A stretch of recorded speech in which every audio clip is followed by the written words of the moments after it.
Now officially 6:30. Kelly, you ready? Already down there? Kelly, you ready? All right. We will call to order the meeting of the regular meeting of the City Commission for Tuesday, December 14th. If you would, please silence your cell phones. City Clerk, if you would call the roll, please. Mayor Owen. Here. Vice Mayor McGurk. Here. Commissioner Hartman. Here. Commissioner Colodi. Here. Commissioner Sacks. Here. Thank you. Okay.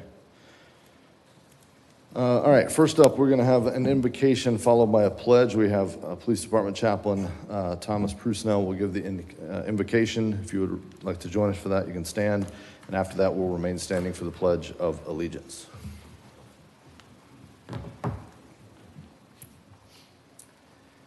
Let's pray. Heavenly Father, thank you, as I say every time I'm here, for the blessing of being in this wonderful part of the world that we call home here in New Smyrna. Lord, we're so grateful and thankful. We ask for your hedge of protection around our community, around our county and our state, Lord. Keep us safe from all the tumultuous times that's going on around us. Lord, we pray that you would give our leaders here wisdom and knowledge and discernment to make these hard decisions, Lord. And we pray that every decision they make would glorify you. And I pray this in Jesus' name. Amen. I pledge allegiance to the flag of the United States of America and to the republic for which it stands, one nation under God, indivisible, with liberty and justice for all.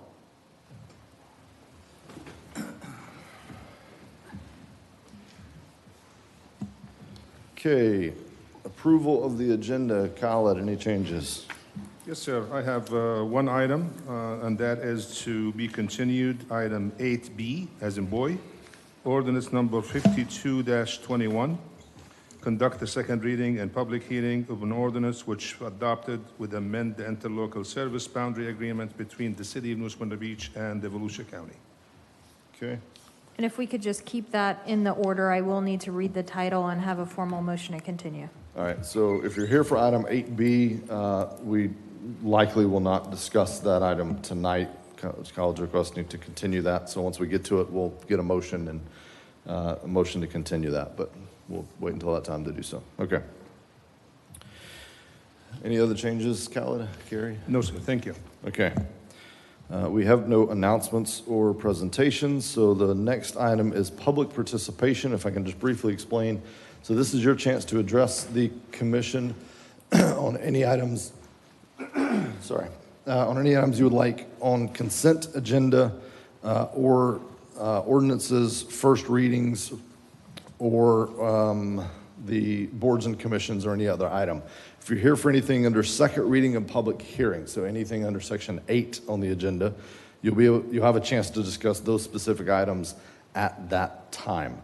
The way public participation works, you have a chance to address the commission from the podium, direct your comments to us.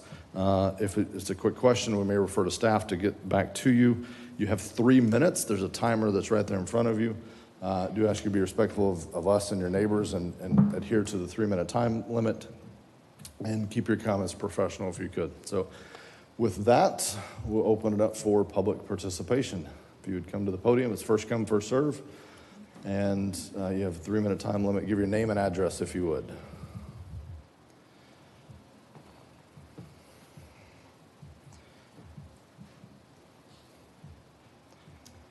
Good afternoon, Ashton Sigler Musgrove, 2834 Osprey Cove Drive, New Smyrna Beach, Florida 32168. Tonight, I am here to talk to you guys from the Chamber of Commerce standpoint. With the Economic Development Committee, there is the follow-up summit on February 24th. That's going to be the follow-up from our May meeting. They're going to be talking a lot about land use, zoning, things like that. Again, February 24th. The committee also has sent out a survey to all of you, kind of to follow up, to build on that workshop. So we kind of go into it with a guideline and what you guys would like to see out of it. It will be held at the Brannon Center, and the committee has requested to see if we could get a fee waiver for the Brannon Center. This event will be free to all attendees, and it is basically a Southeast Volusia Commission workshop hosted by the Chamber to work on economic development. So I wasn't sure exactly where to bring that up, but if we could possibly get that fee waived, it would help us as the Chamber. So if you have any questions, I'm here, and just let me know. Thank you. Thank you, Ashton. Colin, you can, No, this is part of the economic development, so typically we will waive the fee for the Brandon Center for them. okay. Is that, you don't need us to do anything on that. Staff level can do that, right? Okay. Yes, ma'am. Hi, Hello. I'm here on behalf of Denise Morissette, and she lives at 810 Fairway Drive, New Smyrna Beach, Florida.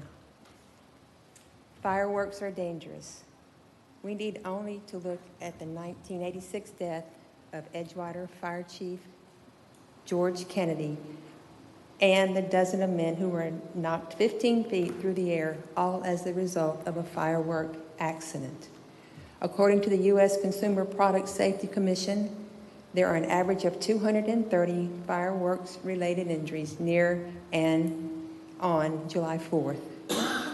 The World Health Organization lists 120 decibels as the pain threshold for sound.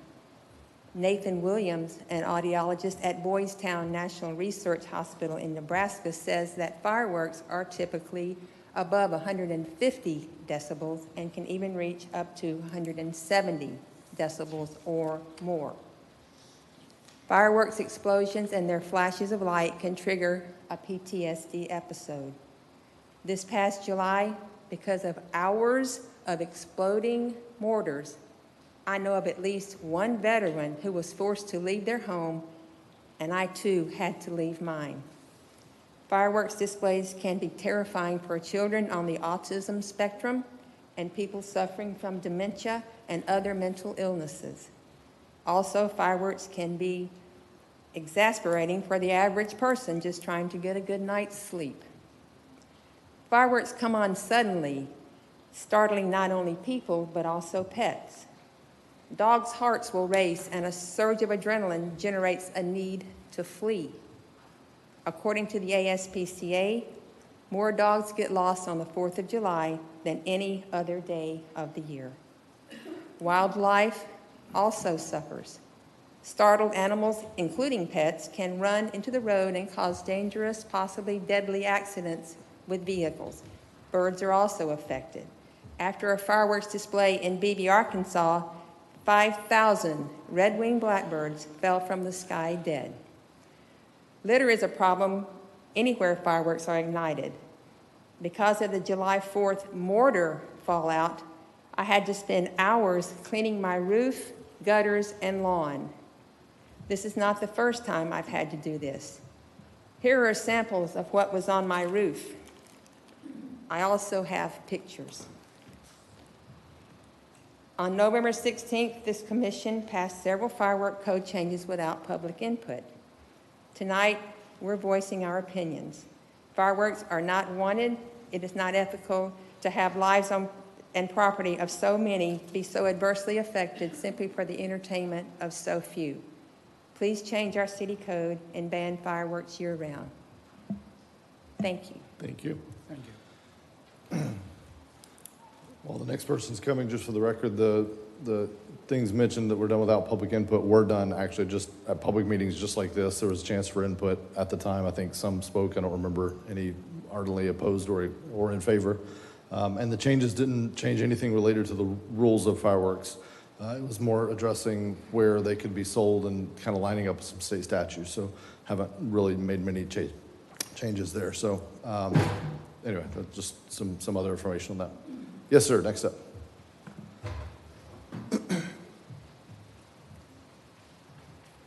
Good evening, Mayor and City Commissioners, staff. I would like to talk a little bit about the Planning and Zoning Board meeting that we just had. And in this year that we've had a lot of political strife and divisions, it was refreshing to go to a meeting where there was so much energy and so much potential for lack of communication and lack of negotiation. I was greatly impressed on three fronts. The first was the citizens who participated. This room was filled with participants, mostly of the neighborhood around Saxon. It was around the Saxon development behind the Publix commercial area. And the one thing that I was struck with is how much they had done their homework. Even though the Developers Council said that they were there just by the fact that they were listening to social media, in fact, no, they were not. They had done their homework and had read all the information that had been put forward. So they came informed. Overall, they were extremely civil and presented, I thought, an excellent case. The second part was the volunteers on the P&Z board handled themselves amazingly well, asked probing questions, and clarified and kept to the topic that was being voted on, which was not easy. And the most important thing that I saw, and I've gone to a lot of these meetings over the years, they made sure that the promises that were being made were written down and will come back when the site plan does return. And I have to say this is the first time I've ever seen that actually done. So that in fact there will be a list for staff and the P&Z to look at, and citizens when they come back. So they did a terrific job. And I think the third thing was the possibility when there is a change in a PUD for getting a better product. I think many of us have felt handcuffed by old PUDs that lock us into not the best kinds of development. And even though I don't know we'll all get everything we want out of this, I was struck that there was a possibility for a better product. So I know later on tonight you're discussing the role of citizens and the boards, but I just want to commend them, all the participants in that evening. And last but not least, I want to commend the city staff on the Christmas lights. I think they are fantastic. I have gotten such amazing comments from friends and family alike, so hats off to them. Thank you. Okay, thank you. Thank you for being brief. I forgot to start the timer on you. All right, next up. Yes, sir, come ahead. Hello, good evening, Commissioner, staff. Thank you for the opportunity to speak with you tonight. I'm here representing Yopon Brothers American Tea Company. It's an item on the consent agenda for approval of the contract, the agreement we have with the city for Yopon harvesting on that parcel near Saxon Drive. We're entering our third year of this agreement, and I know it's kind of a novel concept, but we feel like it's been really successful and beneficial to both, our new business and to the public at large. We have maintained a USDA organic certification on that parcel, that 70-acre parcel, for the last 3 years now. It's actually scheduled to be re-inspected again next week, so it'll be entering into a fourth year with the USDA. The agreement's been vetted by the Water Management District, by the University of Florida's Institute of Food and Agricultural Science, by the DEP, by Volusia County. We received another letter of endorsement this year and last year from the Florida Wildlife Commission. We feel like we're providing a benefit to the public and to the environment through the systematic removal and mitigation of invasive flora. So that's more specifically Brazilian pepper, everybody's favorite plant species. Of course, we can't get rid of it. We don't use any systemic herbicides, but we can help control its spread. And we feel like we've helped do that over the last several years. In contrast, we don't harm the native flora. We keep the Yopon healthy. It doesn't benefit us if it's not thriving. We do need it. And we use those leaves in the last 3 years to create 12 full-time jobs here in Southeast Volusia County, like our harvester Susan back there in the bright yellow shirt. We strive to keep a professional presence. I think the presence of our harvesters adds an enhancement to public safety in the area. In the last 3 years, our harvesters have alerted city staff to palmetto poaching, illicit drug use, illegal dumping. Just last week, our harvester, actually Susan, found a loaded handgun in the woods and turned it over to the police department. We feel like this continuance of this proposal does provide a really good benefit. And like I said, it is an unorthodox approach to business and to relationships with local government, but this is our hometown, and we love to continue our relationship with the city. So thank you very much. Okay, thank you. Any others to speak tonight?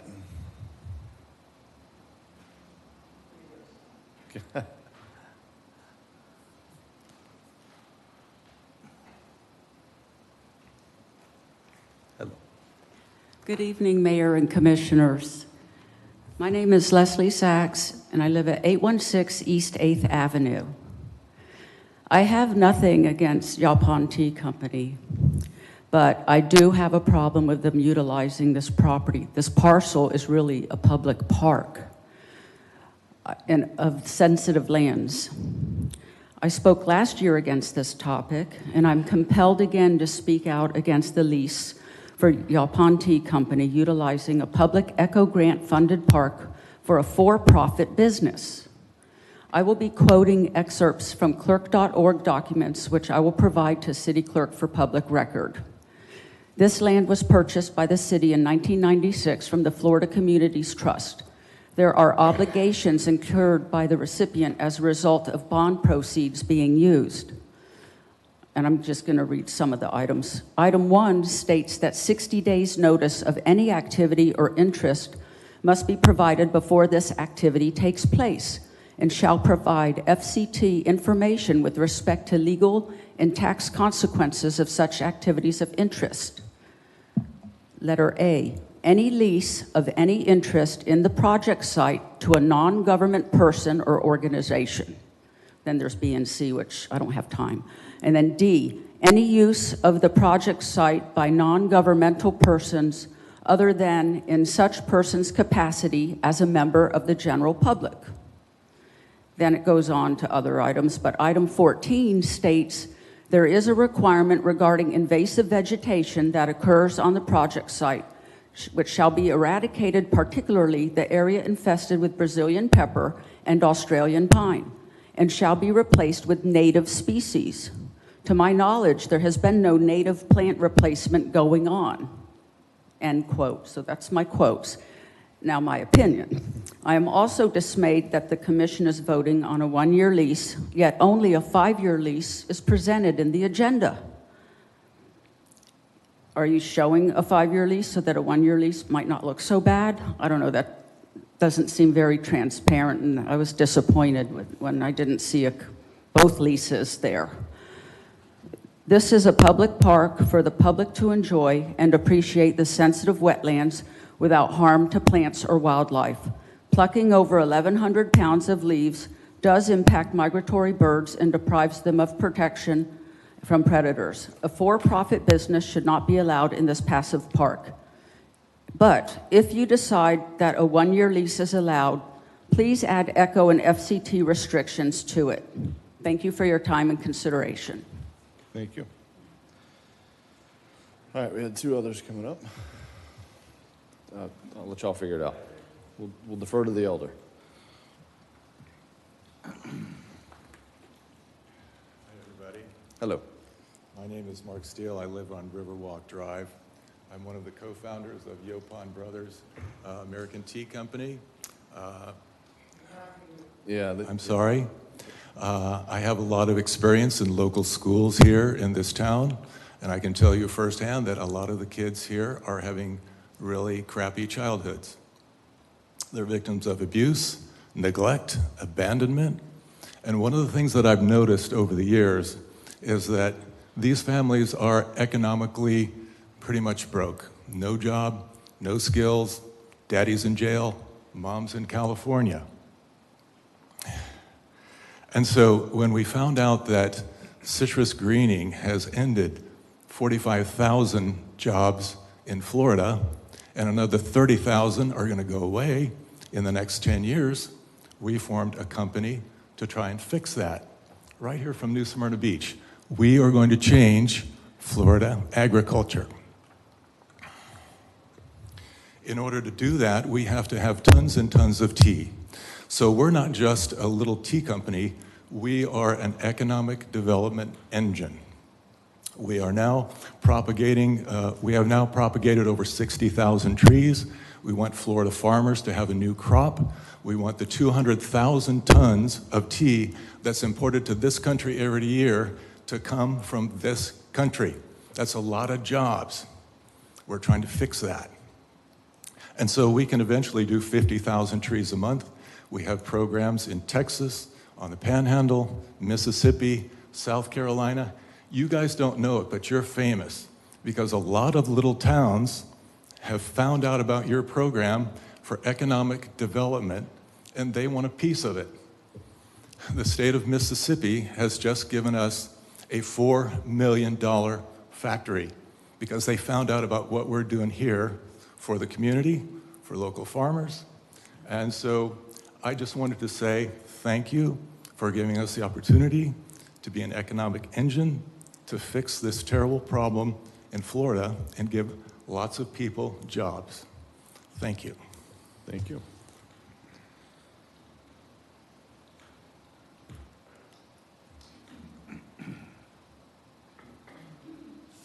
Good evening, y'all. How are you guys doing today? Good, how you doing? Doing well. Thanks for the opportunity. My name is Colin Pryor, and I'm an entrepreneur. So one thing I've noticed, let's go. So boating is a pastime in New Smyrna. While everybody loves going out on the water, what does everybody equally dislike? And that's launching and loading their boats. And that's where my company comes in. We are called Ram Champs, and we are a valet-style service here to offer to all boaters. While marinas do offer a similar service, I believe anybody who has a boat should have the opportunity at convenience. New Smyrna has 3 boat ramps, 2 of which have the room for a service like mine to come in and handle the growth that will happen as work gets around. Ram Champs will bring new jobs to the city, extend the longevity of current boat ramps, and provide New Smyrna Beach with a new revenue stream and offer its current citizens an opportunity at convenience. As a young entrepreneur, I'm asking for a unique opportunity. This is where I fell in love with boating and also discovered the problem of the boat ramp situations with traffic. This is the solution. Thanks again, and happy holidays. What was the name of your company? Ram Champs. Ramp Champs. Yes, sir. And you get 2 minutes. Describe to me again in like a few So we're words going what to be you doing, do. it's a valet-style service. So essentially, we would be at the boat ramp. So we'd be greeting the boaters as they're coming in and offering the option of like a valet service, to where we would help you assist with your launch and your load. Essentially, we would back up your boat for you. We would hold onto your keys in a lockbox, and we're going to let you go out to the water. Once you come back ashore, you give us like a 10-minute warning. We would go ahead and wait in that secondary line, so you don't have to wait, and you don't have to wait in that line to get out back to the ramp. Yeah. So we would come in, we'd wait for you, we'd haul you in, we'd lock your boat up, we'd launch you, we'd load you back out, and then we'd put you over into the staging area. So valet parking for boaters, basically. Yes, sir. Okay. Got it. Yeah. I'd love to chat with you more. I'm looking forward to that. Thank you very much. Yeah. My email's on the website, so just reach out to me. Thank you. Happy holidays, y'all. Yeah, you too.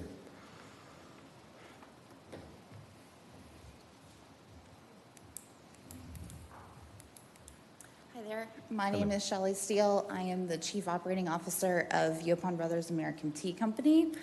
And I just wanted to take this opportunity to tell you a little bit more about our company and how we are able to help those in our community. So first and foremost, Yopon Brothers is a values-based company. We are actually able to hire those in our community that are historically underserved. We have 12 new jobs that have been created because of the access to the land on Saxon and the leaves that then equates to from a job perspective. Those employees are largely from the Eckerd Connects Jobs Training Program, so they're high school dropouts who are learning functional skills to be able to contribute to their families. We have folks on the autism spectrum. We have folks who are neurodiverse. We have recovering addicts who are currently in remission, and we have domestic abuse survivors. All of those people, their lives are changed because we are able to provide job opportunities, and we wouldn't be able to do that without access to these leaves. One person in particular that I would like to highlight is Susan, who is our lead harvesting manager on the field. You might have seen her if you've been out to the trails. She oversees all of the harvesting that happens out there. She herself has overcome a lot of adversity in her life. Having this job with Yopon Brothers enables her to care for her elderly mother, her children, and her grandchildren. And having her presence in that park really benefits the public at large because she is a constant presence that's out there, that's partnering with law enforcement to keep those trails clean. She cleans up the debris after major storms. She cleans up hypodermic needles and turns them into the hospital for proper disposal. She found a handgun recently, which was reported. And she has identified, with the help of law enforcement, homeless encampments and been able to identify where those folks are living. In general, I just wanted to thank you for the opportunity to be on that land, because that enables us to then support those in our community that are largely underserved. Thank you. Thank you. All right, any others for public participation? Yes, ma'am, come ahead. Hello, good Hello. evening. Thank you for your time. Thank you for your service to our community. My name is Marie Bushy. I'm at 809 East 24th Avenue on Beachside. I happen to live within a stone's throw of the preserve, of the Article O that you're discussing tonight about the Yopon brothers and their continued agreement to lease or use harvest on the preserve. And it is a preserve, it's not a parcel. And I too go out there frequently, and I have also reported homelessness, destruction. I'm out there picking up trash, so I feel like it is our preserve. And I have several concerns, and the two largest concerns are that this is a preserve. This is our community's preserve. This was purchased by Eco Funds through I believe through the county originally. And you're allowing a for-profit company to profit. Any other company would have to purchase land and harvest trees, and they probably have other property. So to me, it's just very concerning that you're allowing a private company to utilize this land. Berry pickers are forced off the land. The sawtooth palmetto berry pickers, they're told to leave the land, that they can't pick. But you're giving them a permit. So that just overall concerns me. And then the other thing is, I don't know if you've actually been out and visited when they are eradicating the Brazilian pepper, but I have. And my question, and maybe someone can answer it tonight, is if an environmental services company has actually overseen how they're eradicating Brazilian pepper, because from the environmental consultants that I have spoken to, there is a proper procedure to remove it and to eradicate it. And from what I've seen, that's not being done. And you have to remove it similar to what they're doing at Smyrna Dunes Park. And simply by cutting a few clippings and then dragging the berries across the preserve, we're actually making more Brazilian pepper grow. So those are my two concerns. I'm all for what they're doing with employing people and embracing the environment, but I think that there's two things that stand out here. Why is one company allowed to profit? And are they being overseen by I think it's the Department of Environmental Protection Services, about how to properly eradicate Brazilian pepper, because it is a very invasive species, and if not handled properly, you can actually do more damage. Okay. Thank you for your time. I appreciate it. Thank you. Thanks for being here. Any others? Yes, sir. Come in.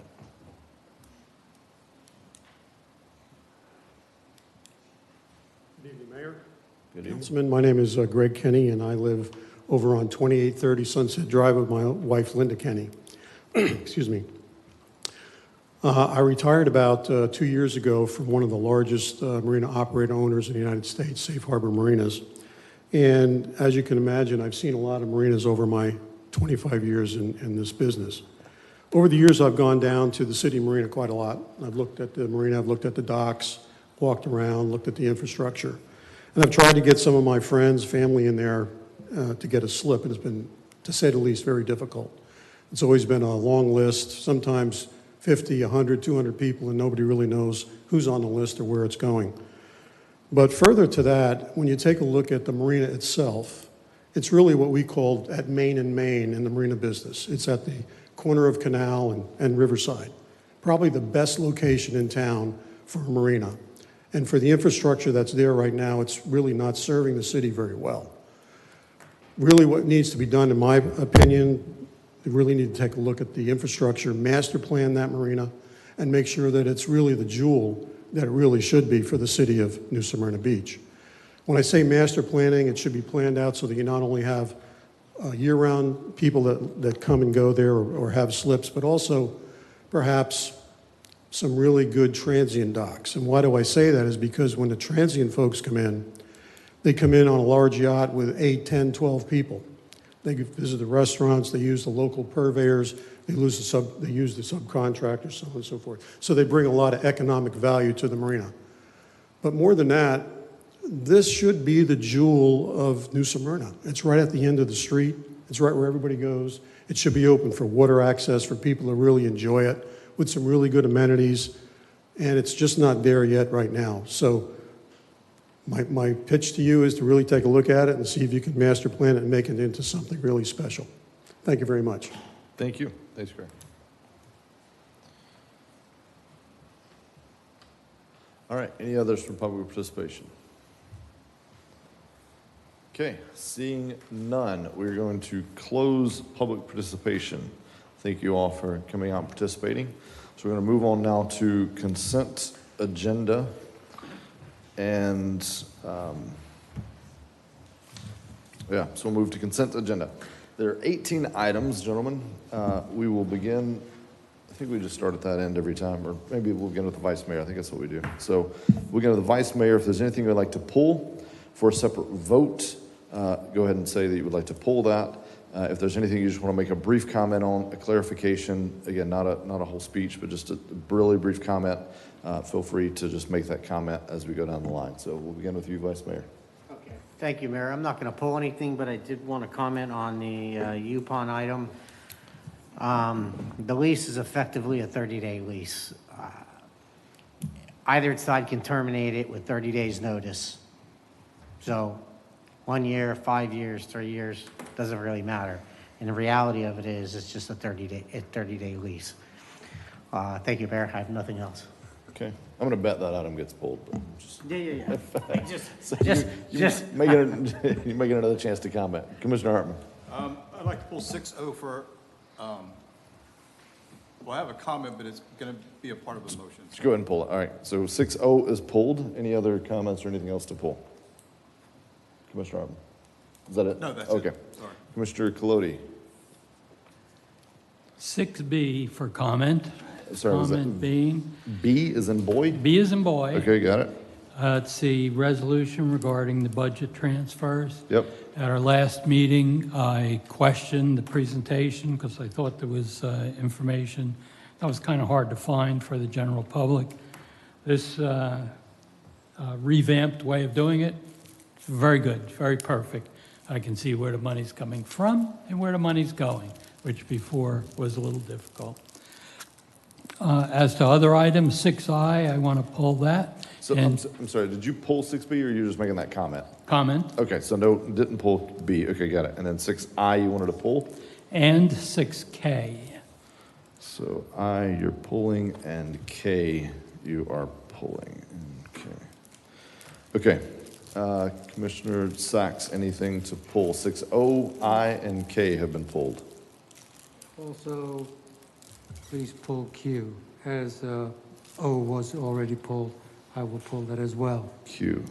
I mean, yeah, item Q. Okay. And I don't believe, hang on, let me get back to my notes here. Sorry, gentlemen. Yep, no, I think all my comments were on those items, so we'll wait for that. Okay, so do I have a motion to approve the consent agenda excluding, and everyone check that I caught your items, excluding items 6I, K, O, and Q. So approving the consent agenda excluding I, K, O, and Q. Do I have a motion? Second. And a motion, I heard Commissioner Colodi, we'll take that. City Clerk, if you'd call the roll, please. Commissioner Hartman. Yes. Vice Mayor McGurk. Yes. Commissioner Sachs. Yes. Commissioner Colodi. Yes. Mayor Owen. Yes. Thank you. All right, so the consent agenda is approved, excluding those 4 items. We'll now discuss those independently. We'll just go down the list if that's okay. So first up is item I believe that was pulled by you, Commissioner Colodi. Yeah, 6I has to do with our marina wait list policy. As the gentleman happened to speak, it's a little bit confusing. We had asked our marina manager to come up with a plan to organize the wait lists. I think he went overboard a little bit. He came up with 2 plans where I think we only need 1 plan. Once we organize the old list, I would like to see that list incorporated in the one list, or in the alternative, sunset it. Just finish it. Be done with it, not maintain it, and let everybody sign up. We'll contact them. They can all just sign up on the new list. If they're on the list, they're on the list. No need to have a second list. And the only other change I would make is item 2 in the first list. I would like to give those people 30 days to get on the new list so we can keep track of them. The plan itself is a good plan. No need to overcomplicate it. Okay, any other discussion on item I? If not, do we have a motion on item I? I make a motion to approve item I, to have the second list for the previous wait list people to expire, sunset, after 1 year. And the second change from item number 2, give the people who are on the grandfather list 30 days to sign up on the first list. Okay, do I have a second to that motion? I'll second that motion. Okay. Do you have a comment? No. I had one thing to, I don't think we need to change the motion. I just wanted to clarify. We talk about a New Smyrna address. I believe it should be a New Smyrna taxpayer. There's a lot of New Smyrna addresses that are not New Smyrna taxpayers per se. So that's just my ruthers. It may be hard to enforce, may be hard to, we went through this with sandbags, right? Where they had this whole Rolodex of people and whether or not they were truly in New Smyrna versus just had that on their address. But that's just my ruthers. So If it's agreeable with the second, I would make that change also, because we did discuss that the last time around. yeah, And I think that's a more fair way I to think do it it. was the intent of this. I just don't know if it was exactly clear. So just to make sure it's clear. So it sounds like an addendum to the motion. Is that acceptable with seconder? Yes, it is. All right. Any other discussion on item I? If not, City Clerk, if you'd call the roll. Commissioner Sacks? Yes. Commissioner Clody? Yes. Commissioner Hartman? Yes. Vice Mayor McGurk? Yes. Mayor Owen? Yes. Thank you. All right. Item I is approved. Item K, I believe you also pulled out one, Commissioner Clody. Yes. To meet requirements of the state of Florida, we made amendments to our fee schedule to bring the amount of monies that we had in reserve down to within the acceptable standards. We did that. We did that by giving individual homeowners the right to get a permit for free for modifications to their existing home. It's had the effect of having a number of people really improve their properties and put that money into the improvement itself. We had passed a resolution extending it to this coming March. I know of a number of citizens who plan to take advantage of that, but due to the holiday season, the pandemic, and any other reason you want to come up with, including them being lazy, they have not filed for those permits, and this would catch them off guard. So I would like to see the permit reduction program stay a stand and terminate in March. And there's one other thing I must say. This world is full of conspiracy theorists. I'm doing a lot of work on my house, and I'm going to have every permit in place by December. So I have no conflict in this whatsoever. Okay. That's my comments. So basically, 6K would be the early termination. So what you're saying is basically we would not want to approve you're not in favor of approving 6K, is that? Because if we don't do anything tonight, it'll expire as designed in March. Yes, it will. Okay. But either way, I think what you clarified there at the end is either way, you're not impacted personally, just for clarity's sake. Correct. Okay, got it. Gentlemen, any comments on this? So we can either, we don't have to make it, go ahead, Kyle, do you got a comment? I just want to point out something. When we did the program, the idea was to balance our revenues with our expenses. So as it stands today, our current revenue is $1,262,749,000. The expenditure is $1,146,229,000. So it's almost a balance. And we set an amount in the beginning of the waiver for the permit fee, and I think we extended all that amount. Right now, as of today, I had about between $6,000 to $8,000 left. I told the finance staff to add some funding to cover us for at least the end of December. The extension originally was for 6 months, so it would expire in March.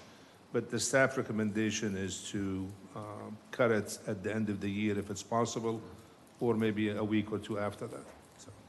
So what is help the commission maybe understand, what would the impact be if we go till March? I get that revenues and expenses are now roughly equal. To me, this is kind of like a spigot. We're turning it back on or off. My understanding was this is about the pool of money. So we turn the spigot off to stop, let the pool go down in water level a little bit. Now we're turning it back on. In theory, since revenues and expenses are roughly equal, is it equal? Are they roughly equal, the 1.2 and the 1.1 million numbers you quoted? Is that with the permit fees off, or is that pro forming them? No. With right now, what we're doing is if we continue on, the expenditures and the revenues are equal. Not with the waiver, but I'm saying with the revenues coming. Yes. Once we turn that back on, start collecting fees again, they'll roughly be equal. So what is the level, like there was a state requirement that we had to get to a certain, within a certain percentage of our 3-year moving average and all of those things. How are we doing on that? Are we? If we continue doing what we're doing right now, I think we'll be fine. And the idea was to open an escrow account that we could be used for building a building for the building department. That you could put that's what the statute would allow you to do that. Okay. All right. So commissioners proposing we don't do this, let it run out until March as planned. Staff is saying basically we need to do it sooner because we've kind of gotten to where we thought we needed to get to earlier. So what's the commission's pleasure? So what does applying for a permit actually imply? I mean, in order to get this, I just have to apply for a permit or actually receive the permit? Well, you have to apply and receive the permit. When you apply for the permit, you typically, before you get your permit, you have to pay the fee. So applying for the permit does not waive the fee for you unless if you get the permit. Okay, so you actually have that permit in hand? Yes. But you pay the fee when you apply, right? So If I think you what he's saying is apply- if everybody applied by December, even if they don't get it by December, because if somebody applies today, they're not getting it in December. I mean, in a lot of cases, right? I misunderstood. As long as you apply before we cancel it, then you're fine. Yeah. Okay. Yeah, that's what I thought you were asking. So we still have 2 more weeks left before we actually sunset it, so. Yeah, I mean, yes, according to this. Okay. Other comments? So, we can make a motion and vote no, or we can just move on past this item and not vote on it. Or we can vote yes and go with staff's recommendation, which is to end the program early. So those are kind of let's get a motion on the table and vote. If you want to end it in March, vote no. If you want to end it now, Make a vote motion yes. that we approve item 6I on the consent agenda. No, I'm sorry. 6K. Yeah. So a motion is to approve item 6K as presented by staff. So for clarity, a yes vote is agreeing with staff's recommendation that would end the program at the end of the year. I'm looking for the exact date here. I'm just not seeing it. December 31st. The no vote is it would run out until March, or we can make an alternate motion. So I had a motion. Did I get a second? I got a second. All right.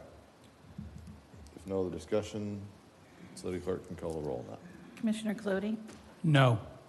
Commissioner Hartman, Yes. Vice Mayor McGurk, Yes. Commissioner Sacks, Yes. Mayor Owen. Yes.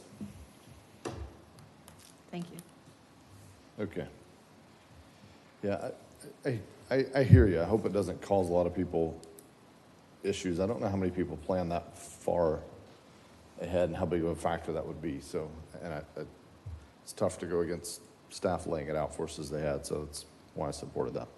All right, item 6O, I believe it was pulled first by you, so we'll start with you.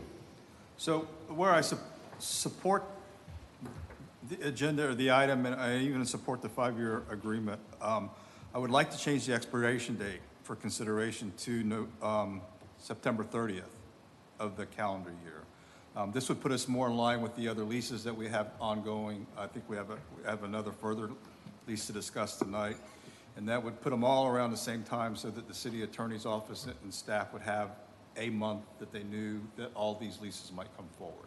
I don't think it's that much of an impact with the Yupon Brothers, so rather than expiring at December 30th, we could do it September 30th. So it falls within the fiscal year.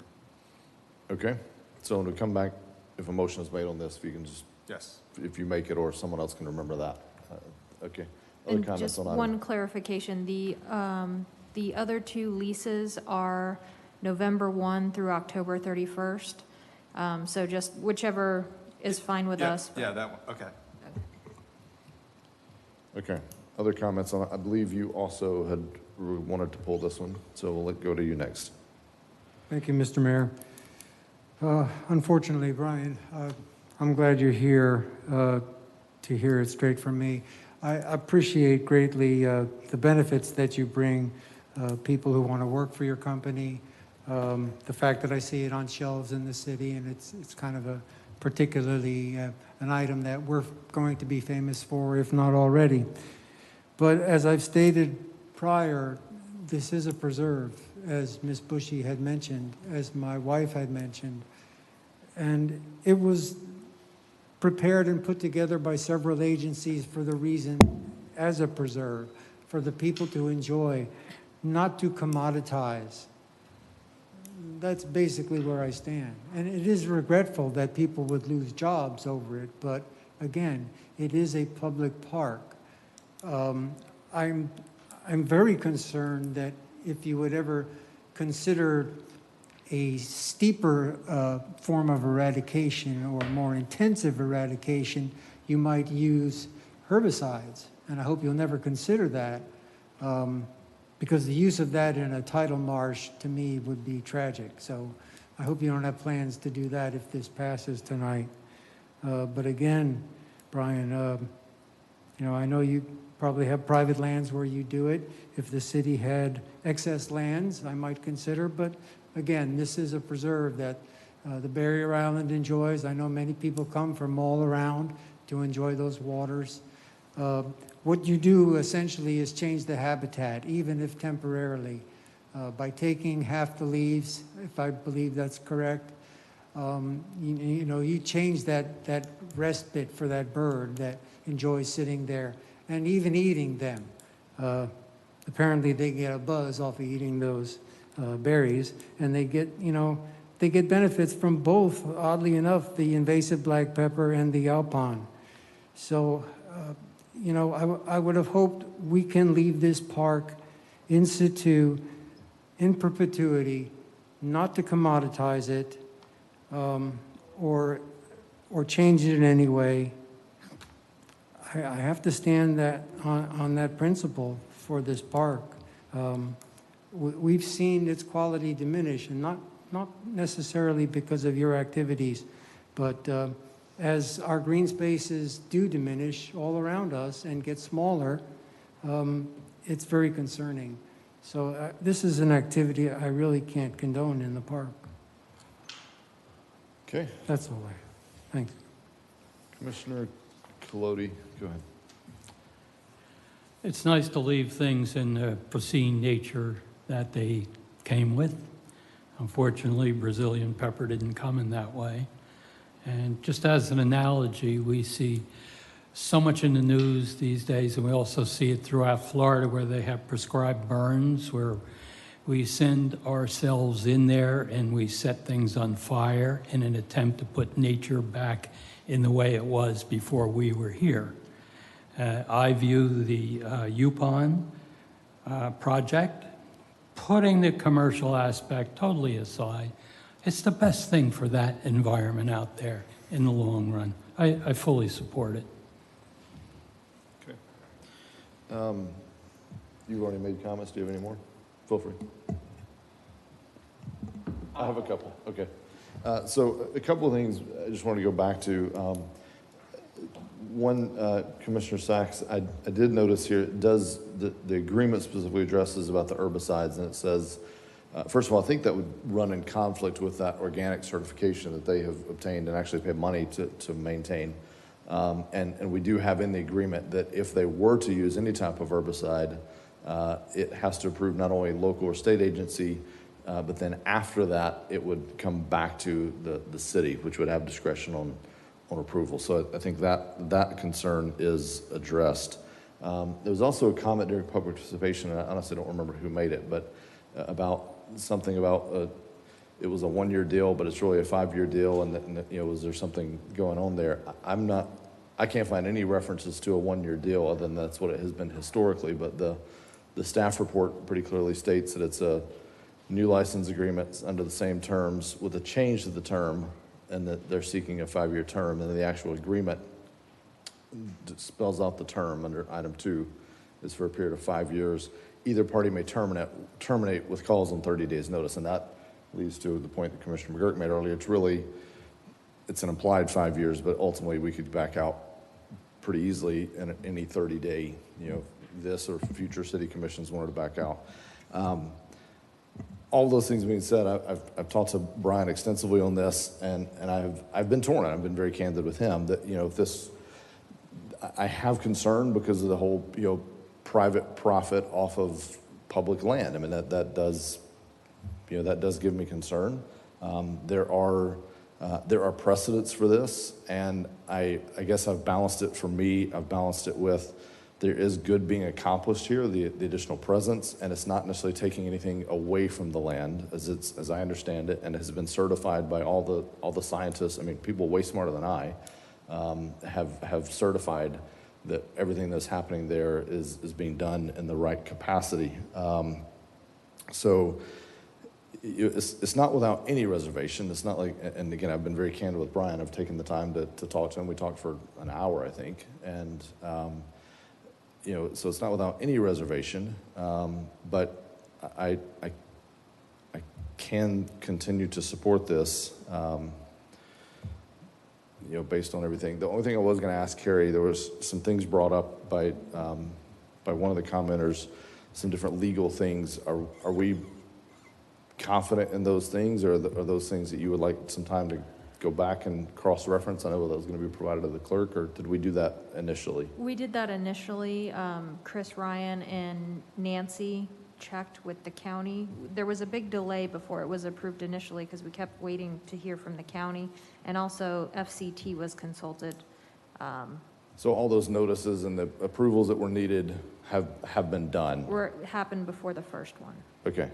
And you're comfortable, is that something we need to do at each renewal, or is that in perpetuity? Is that kind of a one-time thing, or? My understanding, it was in perpetuity, like this was permissible. They blessed that activity because Correct. of the whole grant thing. We had to go through that process, but we did that at the time. Okay. So, you know, for all those reasons, I can approve with the contingent that, you know, if this ever does become a problem, if I hear from, you know, our staff, if I hear from, you know, even citizens that there are issues being caused by this to the negative, you know, then we have ways out. So, Gentlemen, I just want to add one thing. Sure. I spoke to an agent of the Florida Wildlife Commission. There was a letter of endorsement. To me, it was a form letter, and I want to address my colleagues and Brian again. That letter from the Wildlife Commission, I had spoken to the assistant who wrote that letter, and I described the activities in the tidal marsh in that area. If you do not use chemicals, which I would hope that never happened, essentially, you're not going to remove the Brazilian pepper. It Correct, is so invasive Yeah. that we will not get rid of it. So you do a lot of hard work, and there's no benefit, and then the city employees carted off. If I'm correct, I see no benefit to the public there. So, you know, that Brazilian pepper grows everywhere. We have volunteers in our yard now. It's everywhere on the island. So if you don't cut it down to 12 inches above the ground and pour glyphosate on it or any other of the herbicides, essentially you're not killing it. And from the very first time I saw activity out there, I saw limbs with berries being dragged. I hope you guys are not doing that same practice anymore, because if any ripe berries or even probably green berries fall off, they're going to spread the Brazilian pepper. And as far as the Alpine, my feelings are the same. There's no sense in going over it, hashing over it again. You're taking a commodity from a public park. So that's where I'll end it. Okay. All right, do I have a motion on 6O? Yes. Just a clarification on that. Are we changing the expiration date? Yeah, I mean, I think it kind of makes no difference to me, but if it works better for the city attorney, if the motion maker wants to include that, we could do that. That was for the convenience of leisure services, or whoever will be in charge Okay. of administering Yeah. this. It just kind of makes it where we know this is the time we review all the leases, so, yeah. All right. So is it included or not? It's not as written, so it'd have to be made part of the motion, is my understanding. That's do my you agree with that? question to the motion So the maker term when would- it comes up. We haven't had a motion yet. When it comes up. Yeah. All right, so I'm looking for a motion on item 6O. So I make a motion that we approve item 6O on the consent agenda, but change the expiration date to October 31st of the year of the contract. So that it falls in line with our other leases that we have outstanding. Second. Okay, had a motion and a second. City Clerk, if you'd call the roll. Commissioner Hartman? Yes. Vice Mayor McGurk? Yes. Commissioner Sacks? No. Commissioner Cloney? Yes. Mayor Owen? Yes. Thank you. Okay. Item 6Q was pulled. If I may, on this one, I had some comments I was going to make, and I just maybe it may help with some of the other conversation. So I've talked to staff about this. I've talked to the applicant about this. There's some companion kind of conversation that we're going to have. It's a first reading tonight, so I doubt we'll get very deep tonight, if at all. So in talking with the applicant and staff, I think the cleanest way to handle this, if you're all in agreement, tonight, item 6Q is for the approval of the Canal Street Nights event with no consideration for open container. So if this were approved tonight, no other action we would take would grant retroactively or any way, shape, form, or fashion open container. If that is something that we want to pursue, that would come back as an addendum to this. So it would be a very clear, we are approving that for this event. So that way that we don't have this muddy water of the event's approved, with an asterisk tonight or anything like that. So applicant was okay with that, staff was okay with that. So what we're discussing tonight is just this Canal Street Nights event, and then we're going to be talking about this open container policy. I think it's item 9A. And so again, that's first reading tonight, so we usually don't have a lot of discussion. And then at our first meeting in January, that'll be a second reading, and we can have kind of this debate on where we all philosophically stand on open containers. So hopefully that keeps that nice and clean for everybody and for the applicant, so they can better plan their business activities. So with that, item 6Q was pulled though, so I'll turn it over to you. You pulled it before I had a chance to make all those comments. I don't know if that helps or not. Thank you, Mr. Mayor. Yes, I would have preferred that we hear the ordinance first. That would have made it clearer for the applicant whether we would allow basically walking down the street with a drink. So, and I had suggested that to further and to make it clearer to vote tonight on the event, to just have isolated cordoned off areas for each venue, for each restaurant or bar, to have their drinks there, finish the drinks, and then walk on to the next one. I'm afraid it does set, for me, personally, it doesn't set a good precedent for a family event to have another liquor,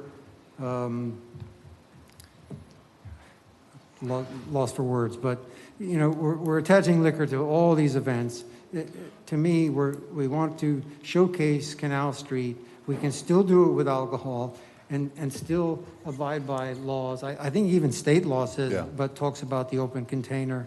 So I noticed that the police department didn't sign off on it. I assumed they were waiting for us to figure out the ordinance. Yeah, and again, the timing didn't line up for that to all flow in that order, and that's why we're having to do this, where tonight's 6Q is just for the event, no consideration of alcohol. So it's a standard Canal Street Nights event, not discussing alcohol as being a part of it in beer gardens or in any other shape, way, form, or fashion. So the approval tonight is, and that's just so they can plan, you know, that's 98% of the event. And then it's this toggle of, you know, if the ordinance passes and the addendum passes, then they can, you know, they can do that or not. But either way, they want to have the event. And I think we all expressed last time there was pretty universal agreement on supporting that. So other comments on item 6Q? Yes, Commissioner Clover. I support the item, and I will never support open containers on the street. Next Okay. thing we would then have is we'd have them on Flagler, which is a different class of people, different group of people, different visitors, and I don't want it down there either. So Okay. I look forward to that debate on the night that we're going to have that debate. It's Any other over. comments on item 6Q?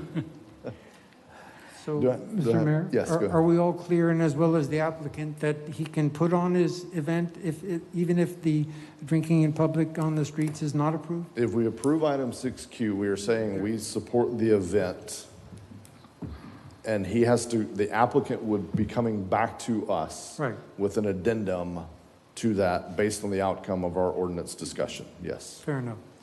So yeah, that's what we're telling the applicant tonight. Right. Do I have a motion on item 6Q? Make a motion that we approve item 6Q on the consent agenda. Thank you. I had a motion, I had a second. Do you have a comment?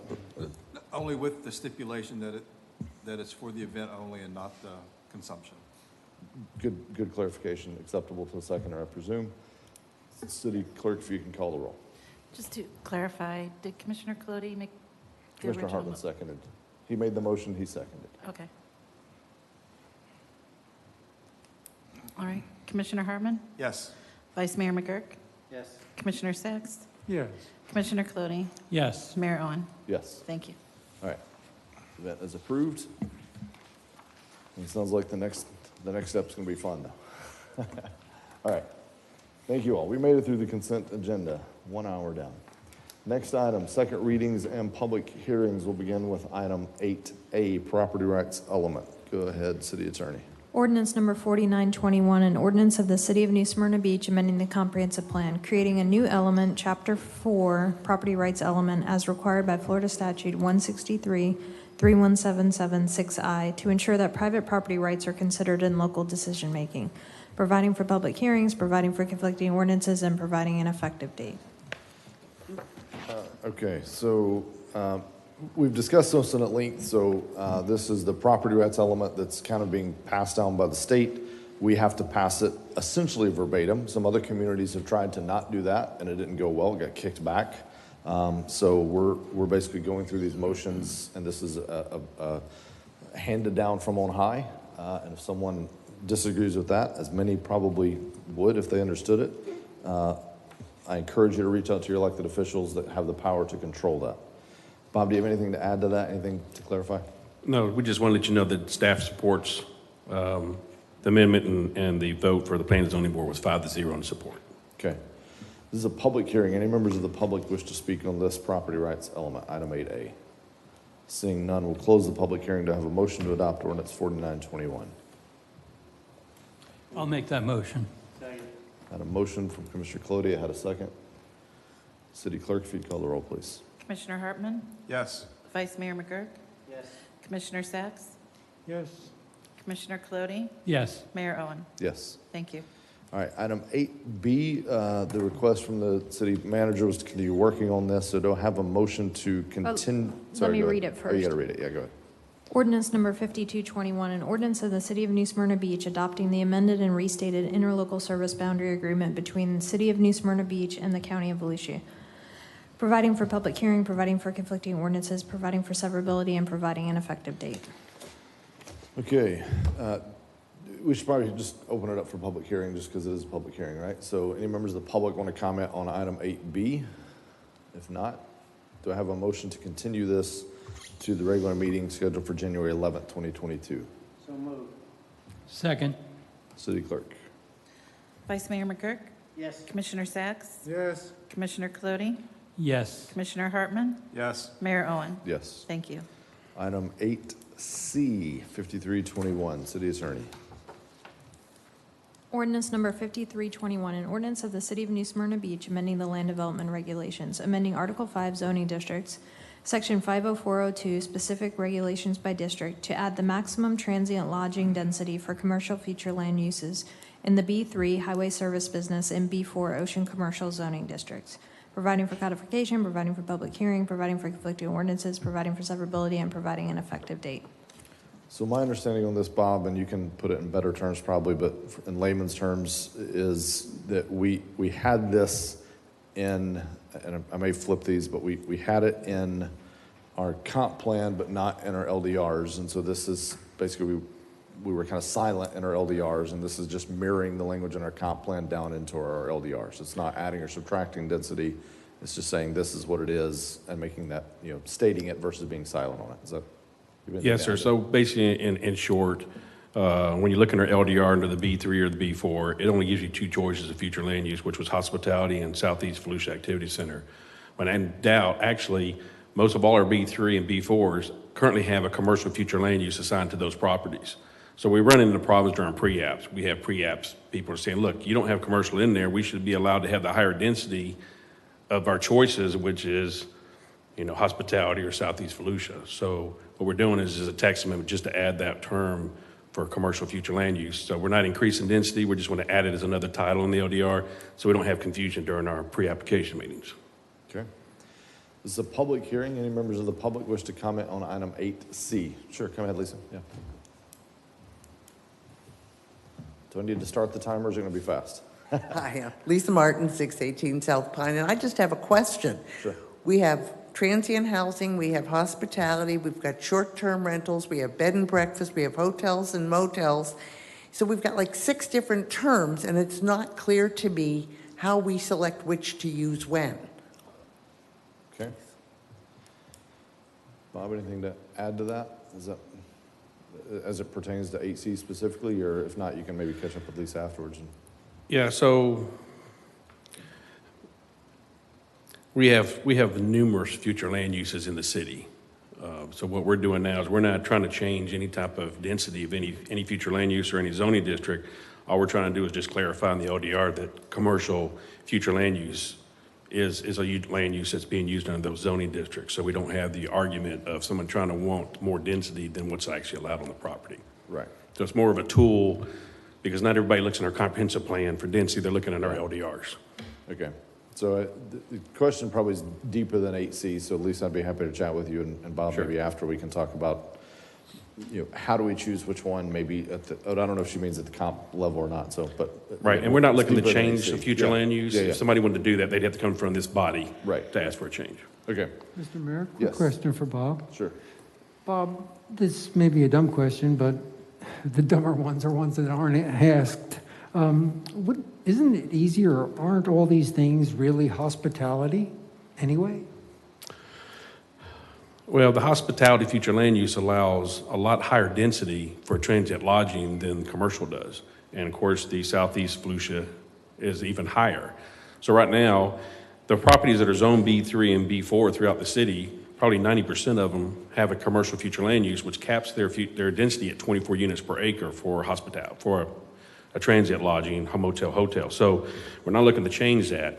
It's just that we're having people coming in and they're saying your LDR only gives me 2 choices and one's 48 units and one's 60. So which one do I get? And we're like, you don't get either one. You get 24 because that's what you currently have. And so we just wanted to add that in other zoning districts that has language that says, any other future land use is capped at 24. We just wanted to use just commercial because that's exactly what we're eyeing on. It's just a commercial future land use. It's already assigned to these properties.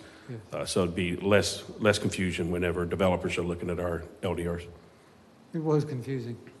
Okay. It's still a bit. Yeah. All right, thanks, Bob. All right.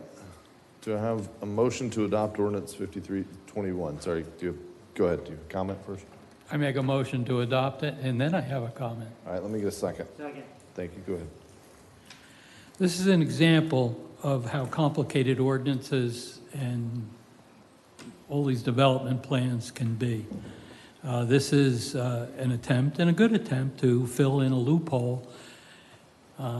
Shouldn't really use that word, but to take away a place where a property owner and the city can spend a lot of time and a lot of money to answer a question that is just being answered by the passage of this ordinance. It makes things much clearer and much smoother running. Guaranteed, this type of instance will come up at some point. Everybody always wants to use their land to the highest and best use, as long as it meets the ordinance. And now we have a clear ordinance, so that would be my position. I'm glad to see this type of ordinance. Good comments. All right, we had a motion and we had a second. City Clerk, if you would call the roll, if there's no other discussion.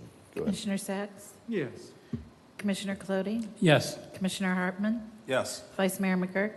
Yes. Mayor Owen? Yes. Thank you. Gentlemen, if it would be okay with you all, next item is 8D. That may take a little time. I see Mr. Harrell's still here. We approved the consent agenda item. Is he still here for maybe that event thing? Are you just hanging out? I was going to see if we could get, if he had something still for us, we could talk through it real quick. Are you just hanging out with us, or do you know that we approved the Black Heritage Festival on the consent agenda? Okay, I'm just making sure you knew that was done, and if there's anything else that you were going to cover. Yeah. I can add to that. City Manager Kyle was bringing that up during the City Manager report, unless you wanted him to do that. Yeah. Can you just, is it brief? Can we just touch on it briefly? And I sent you an email today. This is for the 30th anniversary of the Black Heritage. They wanted to put some flags along Canal Streets, and they listed as Canal and Myrtle, Canal and Orange, Canal and Live Oak, Canal and Magnolia, Canal and Riverside, Washington and Demick, Washington and Myrtle, and Myrtle Avenue, and Mary Avenue. This is the flag that they want to put up. I sent it in an email. Typically, we don't allow these in the right-of-way, but with the commission approval, we could allow it it's supposed to be between February 4th and the 6th of 2022. okay. So is there an event application that would also, because normally this would be approved as part of the event application? This will go to a special event for the event itself. Okay. But the flags, if you recall, when we did, we don't allow the flags in the right-of-way. We allowed it during the pandemic for some of the businesses. So has that event already come to us, or is it still yet to come to us? Yes, the special event will come back to you. The special event will for come? approval. Could this just be as an addendum to that, so we could talk, kind of like we're doing with the open container? Yes. So we could approve the event, and then we could talk about the flags? Yes. Does that work for you all? Just when you submit the event, we'll talk about the flags at that time? Okay, all right. Thank you all. You can still stay. I just want to make sure, get you home for dinner if I could, so. All right, thank you, gentlemen, for indulging that. When you're the Citizen of the Year, you get some privileges, right? All right, item 8D, 5421, second reading and public hearing. Carrie, if you would. Ordinance number 5421, an ordinance of the City of New Smyrna Beach amending the land development regulations, amending Article 6, Development, Design, and Improvement Standards, Section 60412 signs to provide criteria for the designation of vintage signs, providing for codification, providing for public hearing, providing for conflicting ordinances, providing for severability, and providing an effective date. All right, Bob, take it away. Thank you, sir. So what you have before you tonight, back on August the 24th, 2021, the City Commission approved Ordinance 31-21. consisting of a text amendment to the land development regulation for non-conforming signs. The amendment provided an extension for required removal of non-conforming pole signs, and it included reference to vintage signs. As a follow-up to that ordinance, staff has drafted a text amendment which would provide criteria that the Historic New Smyrna Beach Preservation Commission would use to review vintage sign applications. The text amendment also provides a process for the applicants to appeal a decision on a vintage sign application. If a current non-conforming sign receives a designation of a vintage sign by the Historic New Smyrna Beach Preservation Commission, that non-conforming sign would not have to be removed by the required date established under Ordinance 31-21. So the city's current future land use regulation includes a following definition for a vintage sign in section 205. Any sign 30 years old or older that is designated as such by the Historic New Smyrna Beach Preservation Commission. So the Historic Preservation Commission reviewed the proposed text amendment at its regularly scheduled meeting back on October 13th and voted 3-1 to give a positive recommendation to the City Commission to approve the request amendment to section 604.12, paragraph H. Staff inserted some additional criteria, which was number C, E, F, G, and H, into the proposed regulation based on input from that Preservation Commission.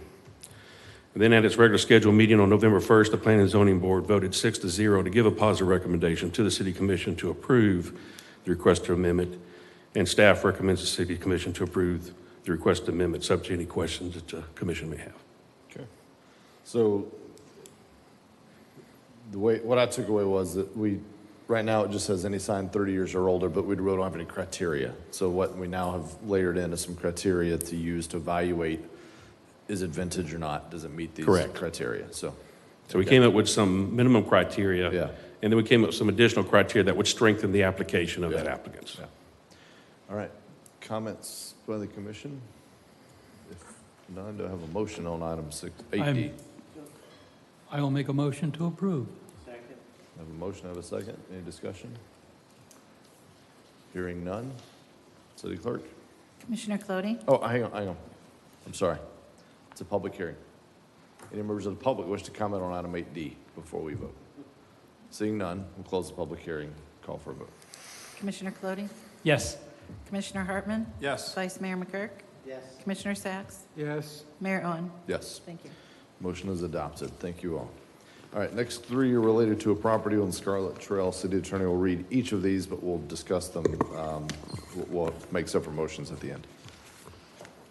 Ordinance number 5521, an ordinance annexing into the City of New Smyrna Beach 1.06 plus or minus acres of property located on the east side of Scarlet Trail, south of Captain Butler Trail, addressed as 1325 Scarlet Trail, providing for redefining boundaries of the city, designating the property within Commission Zone 3, providing for public hearing, providing for required filings, providing for conflicting ordinances, providing for severability, and providing an effective date. Ordinance number 5621, an ordinance of the City of New Smyrna Beach amending the comprehensive plan, changing the future land use designation of 1.06 acres of land located on the east side of Scarlet Trail, south of Captain Butler Trail, addressed as 1325 Scarlet Trail, from Volusia County Environmental Systems Corridor to City Rural, providing for amendment of the associated comprehensive plan maps to show the area incorporated into the city, providing for public hearing, providing for conflicting ordinances, and providing an effective date. Ordinance number 5721, an ordinance of the City of New Smyrna Beach rezoning 1.06 plus or minus acres of property located on the east side of Scarlet Trail, south of Captain Butler Trail, addressed as 1325 Scarlet Trail, from Volusia County RCA Resource Corridor Airport Overlay to City A3A Transitional Agriculture Airport Overlay Zoning District, providing for conflicting ordinances, providing for severability, and providing an effective date. Okay. All right. Bob is, let's see, we got to go through questioning the witness, all those things. Sorry, I'm missing something here. All right, so we now, second reading quasi-judicial for these three items, 55, 56, 57. We'll first hear from Bob. You just said, would any member of the City Commission or the applicant like to question someone's testimony? So you have testimony on this or standard The only annexation? testimony we have is staff's recommended approval of the overall annexation application. Is the applicant here would like to speak on this? Seeing none. We have no witnesses, so that gets us all the way down to closing remarks, assuming there's no closing remarks. Do I have, does any member of the public or any member here wish to comment on this, any three of these items? Seeing none, is there a motion to adopt ordinance 5521? So moved. Second. City Clerk? Commissioner Hartman? Yes. Vice Mayor McGurk? Yes. Commissioner Sacks? Yes. Commissioner Colodi? Yes. Mayor Owen? Yes. Thank you. Is there a motion to adopt ordinance 5621? Motion to adopt 5621. Do you have a second? Second. Thank you. City Clerk? Vice Mayor McGurk? Yes. Commissioner Sacks? Yes. Commissioner Colodi? Yes. Commissioner Hartman? Yes. Mayor Owen? Yes. Thank you. And do I have a motion to adopt ordinance? Make a motion 57? to adopt ordinance number 5721. Second the motion. Thank you, sir. Kelly? Commissioner Sacks? Yes. Commissioner Colodi? Yes. Commissioner Hartman? Yes. Vice Mayor McGurk? Yes. Mayor Owen? Yes. Thank you. Kelly, if we can, just before the next time, talk to Carrie, just kind of clean the script up on these. I think it's a little bit jumbled now with the way we do it's not quite the same as the old quasi-judicial, so it kind of doesn't flow as well, so. 8H, consideration of disposition of municipal properties. Khaled, do you have a report on this? Oh, Bob does. I'll go ahead and get started for him. So basically, under Florida Statute 166.045 requires municipalities to prepare a list of inventoried properties every 3 years, of which the municipality holds a fee simple title that is appropriate for use as affordable housing. The municipality must review the inventory, list at a public hearing, and may revise it at the conclusion of a public hearing. Following that public hearing, the governing body must adopt a resolution that includes inventory lists of those properties. Properties identified on an adopted inventory list may be offered for sale by the municipality, and the proceeds may be used to purchase land for development of affordable housing, or it may be donated to a nonprofit housing organization for the construction of permanent housing. So alternately, the property may be made available for the use for production and preservation of permanent affordable housing. Affordable housing means that monthly rents or mortgage payments, including taxes, insurance, and utilities, do not include 30% of the amount that represents the percentage of the median adjusted gross annual income for extremely low income persons, very low income persons, or moderate income persons. Disposal of the properties located in the CRA must invite proposals from anybody interested in the redevelopment of the parcels for the affordable housing purpose described herein, and has been publicly noticed in the newspaper at least 30 days prior to execution of any contract. So with that, at a workshop back on September 1st, staff provided a list of residentially zoned to vacant parcels owned by the city of New Smyrna Beach. Staff received input from the city commission to review the provided list of vacant properties to see which properties could sustain a single-family house. After reviewing the list of 11 properties, 8 of those properties are buildable parcels and can sustain a single-family house. So staff is seeking review of the proposed inventory list by the City Commission and direction on a final inventory list to be adopted. Go ahead. So, Mayor, if you recall back, we had several properties. So we went through each property that the city owns, vacant. We made sure that the zoning, the lot size and so forth meets the requirement for it to be buildable. And as he mentioned, out of all these properties, we have 8 properties that they are eligible. Some of them, as he mentioned, they are in the CRA district, which means that we have to have an RFP. But regardless of what we do, I think at some point, if it's going to be used for affordable housing, a public meeting would be, I would actually make it a requirement that either us or whoever is doing the affordable housing that has to have a public meeting within the neighborhood to show the benefits of having an affordable housing in the neighborhood. Okay. So my understanding on item 8H, because I was confused when I first read it. First of all, I read disposition as disposal versus disposition. And then we've done a lot of discussion around this, and we were approached by Habitat for potential partnership and things like that. So just for absolute clarity, this is checking a box with the state, with the statute 166.045. This isn't transmitting properties. It isn't saying we're going to do anything. It isn't committing us to doing anything or obligating the commission to do anything. This is just saying we've done our inventory. We've checked the regulatory box. These are the ones in the city of New Smyrna that are municipally owned that fit all these qualifications. If we want to take further action, be it with Habitat, be it internal, however that would look, that's another discussion, that's another agenda item, that's not approved tonight. Exactly. We're approving the transmittal of this list to the state to check this regulatory box. Is that? So we don't send this to the state. This is the first public hearing where we discuss the list. So you all may revise the list however you want to handle that. Our next public hearing, we will adopt a resolution formally solidifying that these are the properties we have deemed appropriate for affordable housing. And then once that resolution is adopted, we have these options on what we can do with it. So this is the first check the box. Next meeting will be the second check the box, and then we can figure out, what you want to do. Got it. And then it says in the staff report that it's required every 3 years. So I just want to be very clear.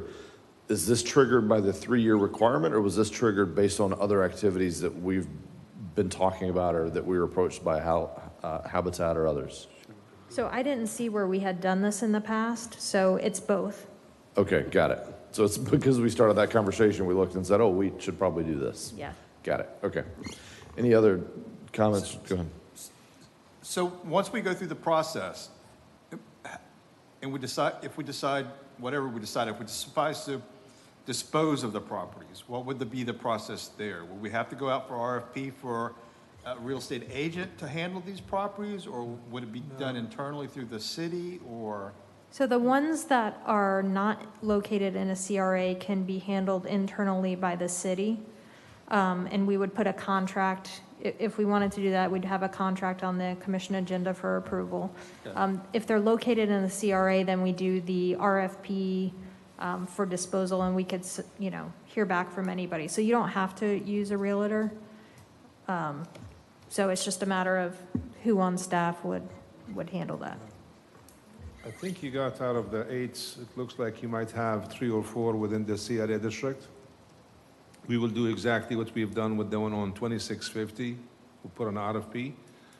And you might have to have, if you wanted to have an affordable housing, economic, whatever you wanted to have as a component in the RFP, you could do that. The other ones, it will be just it's a matter of a commission approval to dispose of without having an RFP. All right, do I have a motion on item 8H? Or just a comment, I guess. Go ahead. Question, comment. So this isn't a public hearing right now? It is a public hearing. That's, the statute requires, one, this public hearing where we look at the list and determine, is this what we want the list to be? The next one's also a public hearing, but we will adopt a resolution that will adopt whatever list you all formalize tonight. Okay. My only concern would be that just from looking at item 8H, it's kind of hard to tell by looking at our agenda that this is developed around affordable housing. I fully support developing the list. I think we should do that. I just hope that that doesn't, that ambiguity does not come back to haunt us. And I think that whether it's in the CRA or not in the CRA, we should use one format, which means that we have an RFP. Yeah. Those are my comments. So I think what Commissioner Colodey is alluding to is, does the title, if you will, the heading of consideration of disposition municipal properties, is that explicit enough? Or are there any specific verbiage that has to be included in the agenda heading? Because certainly if I read that, I wouldn't think, oh, that's affordable housing. I mean, I read it and thought we were selling properties when I just read the agenda without clicking in. So I get your concern. So maybe next time we could say, once we get back to this step 1 again, consideration of an inventory list of municipal properties that may be appropriate for affordable housing. Yeah, something like that, just to increase transparency. It's a public hearing. Before we take a motion, let's get any members of the public wish to comment on this item 8H. Seeing none, we'll close the public hearing. Now, do we have a motion to adopt item 8H? In spite of my concerns, I make a motion to approve. I'll second. I heard Vice Mayor second, so we'll take Commissioner Colodey's first, Vice Mayor second, McGurk, and Kelly, if you'd call the roll. Commissioner Colodey? Yes. Commissioner Hartman? Yes. Vice Mayor McGurk? Yes. Commissioner Sacks? Yep. Mayor Owen? Yes. Okay, that item's been approved. Thank you. Thanks, Bob. 9A, City Attorney.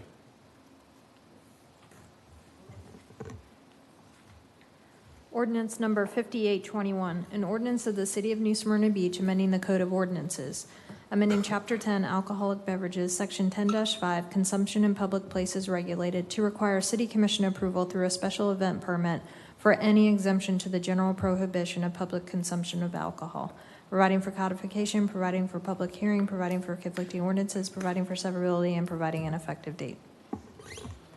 Second reading will be January 11th, 2022. I think it's really important that we understand on that one, and I don't want to have the whole debate tonight because we'll just say it all again, but I just want to have clarity.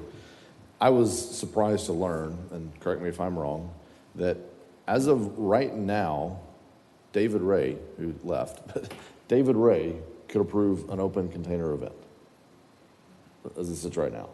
So what this is doing is actually making sure that this body is the one to say yay or nay and not have David Ray approving those. So we're clear on what that ordinance is doing. You know, many other things, we'll all talk to the city attorney, but I was just surprised to learn that. So this isn't really opening a door. To me, it's actually tightening a door. I was surprised to learn, so. Mr. Mayor, a quick question? Sure. Is it only David as the new staff member who will allow it, or will all the other signatures of approval, like from fire and police, they will count as well? Yes, I mean, the event, this wouldn't change anything about the event approval. So that whole form that they sign off on, they go through that would all be the same. It's just saying that for it to have this open container provision, this body would be approving that versus at the staff level that could be approved as it sits right now, so. Yes. Agreed? Any objection? Okay. All right, so that second reading will be on January 11th, 2022. Item 10A, City Clerk, this is your item. I'll let you give your report. Yes, sir. Mayor, Vice Mayor, Commissioners. Tonight I have an item for your consideration regarding the sunsetting of 2 advisory boards. Last year, the clerk's office was tasked with planning a workshop to discuss the advisory boards. The workshop was held on February 16th.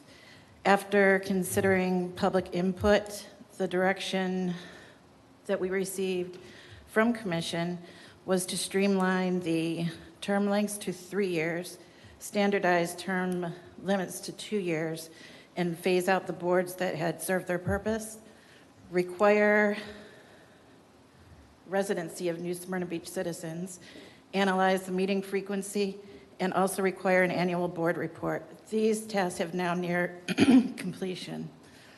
I needed to make sure that these boards were necessary to serve the public interest, and also I needed to justify their cost of existence to the taxpayers.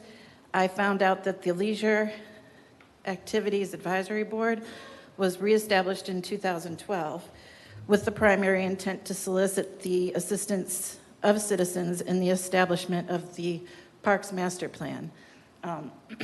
Side note, that master plan is on an upcoming agenda. It's been completed, so it will be in January. Not the 2012 version, though. No, newest one. The 2021 version. The Neighborhood Council was established in 2013 at the request of the former planning director as a platform for residents concerned about a recent surge in growth and development. The primary goals and objectives of both boards have been accomplished, and tonight I recommend your consideration to sunset both of those boards based strictly on the facts provided, and also because these are considered temporary boards that have served their founding purpose. Okay. Comments? Discussion? Yes, Commissioner Glody. I have mixed feeling on these. I've attended every one of these boards at one time or another, and I find that their idea as to what they're supposed to be doing often doesn't agree with what was originally set up as their task. Also, a lot of times they felt the need to try to come up with a special program, but in their paucity of meetings, they really didn't have time to do it, and the fact that they have to follow the sunshine laws made it virtually impossible to do what they wanted to do. So I have no problem sunsetting the Leisure Activities Board. Neighborhood Council basically is a board that's somewhat adrift. I find that it has great possibilities to gather input on programs that we might want to run or that may come before planning and zoning. I just feel that they need a little direction, a little help in doing that. I would like to see them continued for a certain period of time to try to develop those criteria so that they can be productive. I also realize that at times they have trouble getting a quorum, whether that's because of the fact that they thought they could be very interested in it and aren't, or whether they have conflicts or lack of direction. I don't know. So I would not like to sunset that one now. I would, however, like to sunset the Golf Advisory Board, which isn't on the list. As we all know, I play golf. I followed their activities. They often have conflicts because some of them are professional golf employee type of persons. They're not there for whole seasons. There was the idea of involving the youth teams from the high school. Unfortunately, they're playing golf or they're in school and they have a very hard time being able to be involved. So if it's inappropriate to do that at this time, I would like it carried to another meeting when it can be discussed fuller, because I know the rest of the members of the board, I don't like catching anybody off guard for that. So that's what I would like to see done. Those are my comments. Okay. Other comments on this? Yes, Mr. Mayor, I'm compelled to state for the record, I'm saddened to see Neighborhood Council dissolved. I do know that many times, many of our boards, I hear that we don't listen to them or we disagree with them. I think that's a normal thing that happens in cities. But the biggest loss is the loss of their brilliance and what they bring to the city, their local knowledge and their wisdom. So I will miss them, and I thank those members and the Leisure Board as well. But then again, if people don't want to serve, if they feel frustrated, I fully understand. I hope we don't lose all our boards. Planning and, these are important to me. I mean, even when I brought the idea of and some citizens brought an ethics board, there was no, I don't think it was a witch hunt or anything like that, but I know, like an environmental board, other things like that. I know some boards are task-oriented, their tasks are over, you dissolve them, but then again, it's always nice to have that extra voice out there that says, hey, why don't you try this? So, I'll go along with it, but. Other comments? However you want to do it. Go ahead. So it's a big deal to create a board or to sunset a board. But the reality of it is we can create them again if necessary after we sunset them. I think there is obviously a reason why we felt these two boards need to be created. And now there's a question on whether or not they need to exist. I remember when Gail Henriksen came up with this idea. And it was a great idea.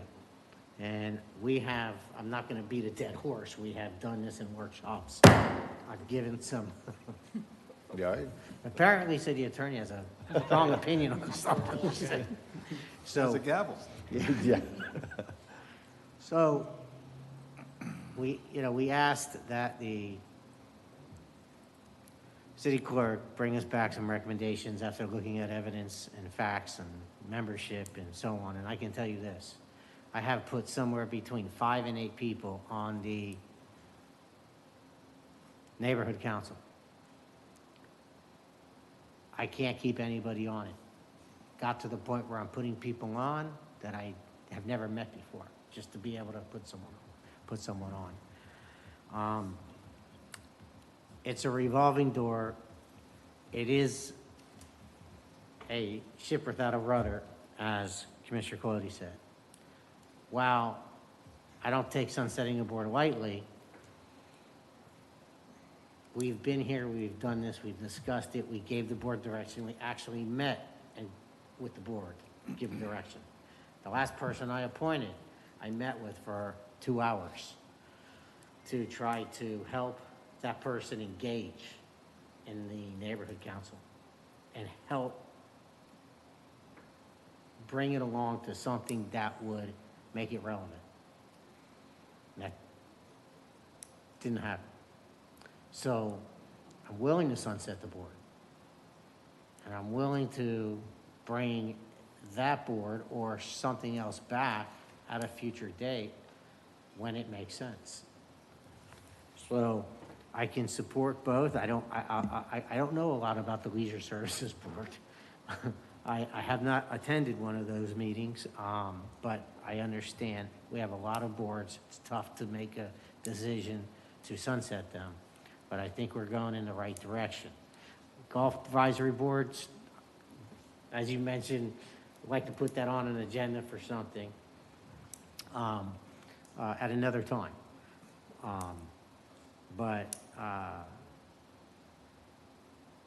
Yeah, the neighborhood council was, it was the brainchild of a former planner who was going to run it how she felt it would be beneficial and needed in the community, and it's just never happened like the vision was. So, thank you. So I certainly could support sunsetting the Leisure Service Board. I understand that it's a duplication of efforts that's already done by staff. I do have some heartburn with sunsetting the Neighborhood Council. I don't think that growth has stopped in New Smyrna Beach. That was one of their tasks, was to deal with some of those items. My other concern is that staff mainly dictates what their agenda is. So I do think that there needs to be some redefining of that particular board and maybe fine tuning and maybe giving them another direction or purpose, which I would recommend that maybe we do that at a workshop at some point in the future. They only meet quarterly now, so I recently had one, so it'll probably be another couple months before they have another one. Even if we don't have that one until we get a workshop in, I can certainly support that. But I do think it's an asset to the community, and it's important that we are trying so hard to be transparent and get information out to the citizens. So, and I think that's one of those boards that truly dictates that, because we do it through the zone, 2 members from each zone, so at least gets out into the neighborhoods. So I could support the Leisure Services Board, but not sunsetting the Neighborhood Council. And this is no reflection on anybody, but the board chairman wasn't even made aware that this was coming up before they read the agenda. I think that's wrong on our part. I mean, we want communications. I think we need to communicate whether we're sunsetting them or not. There needs to be that communication with these board chairs so that they know. They actually met a couple months ago and talked about self-sunsetting, and everybody on the board said, no, we think we can still serve a purpose and we would like to continue on. So my recommendation would be Leisure Services to sunset, but not Neighborhood Council. And I can't support sunsetting Golf Advisory Board, and we can discuss that at another time. Okay. Mr. Mayor, quickly. Go ahead. About Neighborhood Council, I think I failed. I don't know.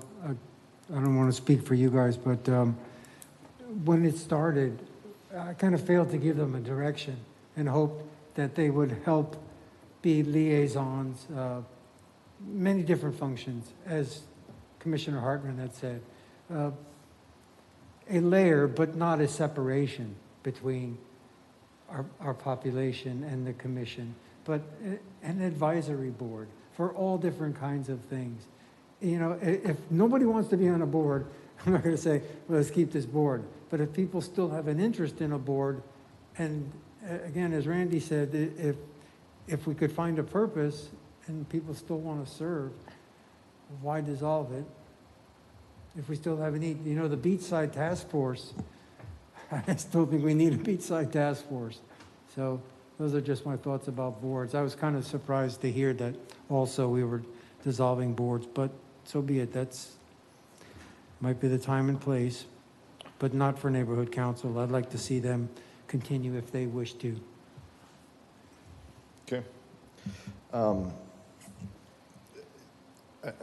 curious if I may, Randy, ask you, because I don't disagree with anything you said in principle, but I'm struggling sometimes with the practice. Like, that all sounds good sitting here, that's the vision, but in practice, I don't know how much communication back and forth, and then how much, you know, I haven't heard yet of a case where someone comes and says, you know, well, the neighborhood council, you know, my neighborhood council rep says this, or they were out in the neighborhood and they kind of shared this information or diluted this rumor, or, you know, like, I guess in theory, it sounds great, but I guess in practice, I haven't seen that. So I have other comments on some viability stuff, but I guess, do you have examples of that where it has? So I communicate with actually, he's your representative out in Venetian Bay. Okay. He wasn't one of my two picks, but I communicate with him on a regular basis. And he's on an HOA board out there, so he also communicates through their monthly newsletter, some items that have come up or discussed. So I use him as that avenue rather than me going to the community all the time. I allow him to do that practice. He has brought issues to the council on a few times, issues that are specific to his area that he wants to do. Also, when we went through the Parks Master Planning discussion, and when we were doing all that process, the question came up, well, what kind of parks are we looking for? And my suggestion to, I believe I made it to Colin, and I also made it to the neighborhood council, was they should go back to their neighborhoods and they should query their neighborhoods. Like, if the city's going to build a new park west of 95 or in Corbin Park or in that area, what is it that you're looking for? Because I can't tell you how many times I've sat up here and heard, well, you gave us what you wanted, not what we wanted. Yeah. You know, I hear that all the time. And I don't think that's right. And I don't think that's our job. Our job is to rely on those people who live in those communities to tell us what it is that their needs are, what it is that their goal is to improve their neighborhood or their community, so that we can discuss it, give staff some direction, head that direction, or say, absolutely not, you know, we can't support that, that's not going to happen. Yeah. That's how I've seen it work in the past. Unfortunately, I'm not so sure that their agenda is the same as staff's agenda, and staff is the one who's setting agendas on the most cases. So there's been other occasions when Chief was looking at his drones, you know, he presented his drone theory and his thing, which I read your article in the News Journal. Very good article. I certainly do appreciate that. But I think that, you know, he brought it to the neighborhood council and ferreted out some of the questions that they had and concerns that they had before he came up with his final policy. So I think that's a tool that we could use better in the future, and for some of these items, you know, and I'll talk about it later, but even the fireworks issue, you know, is Beachside having a fireworks issue, or is it just strictly to Fairway? You know, does Corbin Park have issues on fireworks? You know, these are kind of things that could be ferreted through the neighborhood council maybe to get some more clarifications. Because a lot of times, and all of us know, it's not always the community or the citizens that have the issue are the loudest or representative here in the room is those small few people who are here making the loudest noises. And is that truly a consensus of 30,000 residents in New Smyrna Beach?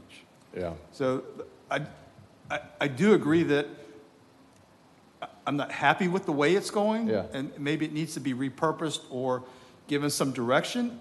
And if that's not the way they want to go, or we can't fill it, then certainly sunset it. Yeah. And we can Okay. discuss it. But, it takes a couple months to go through this whole process of creating a board. So I'd hate to sunset it until we truly give them a fair chance at what we are looking for from that council. So. Gotcha. Okay, and that's all really, I mean, again, I don't necessarily disagree with anything you said. I have heard concerns before, I think even some from this dais. It may have been Commissioner McGirt, it's going back years now.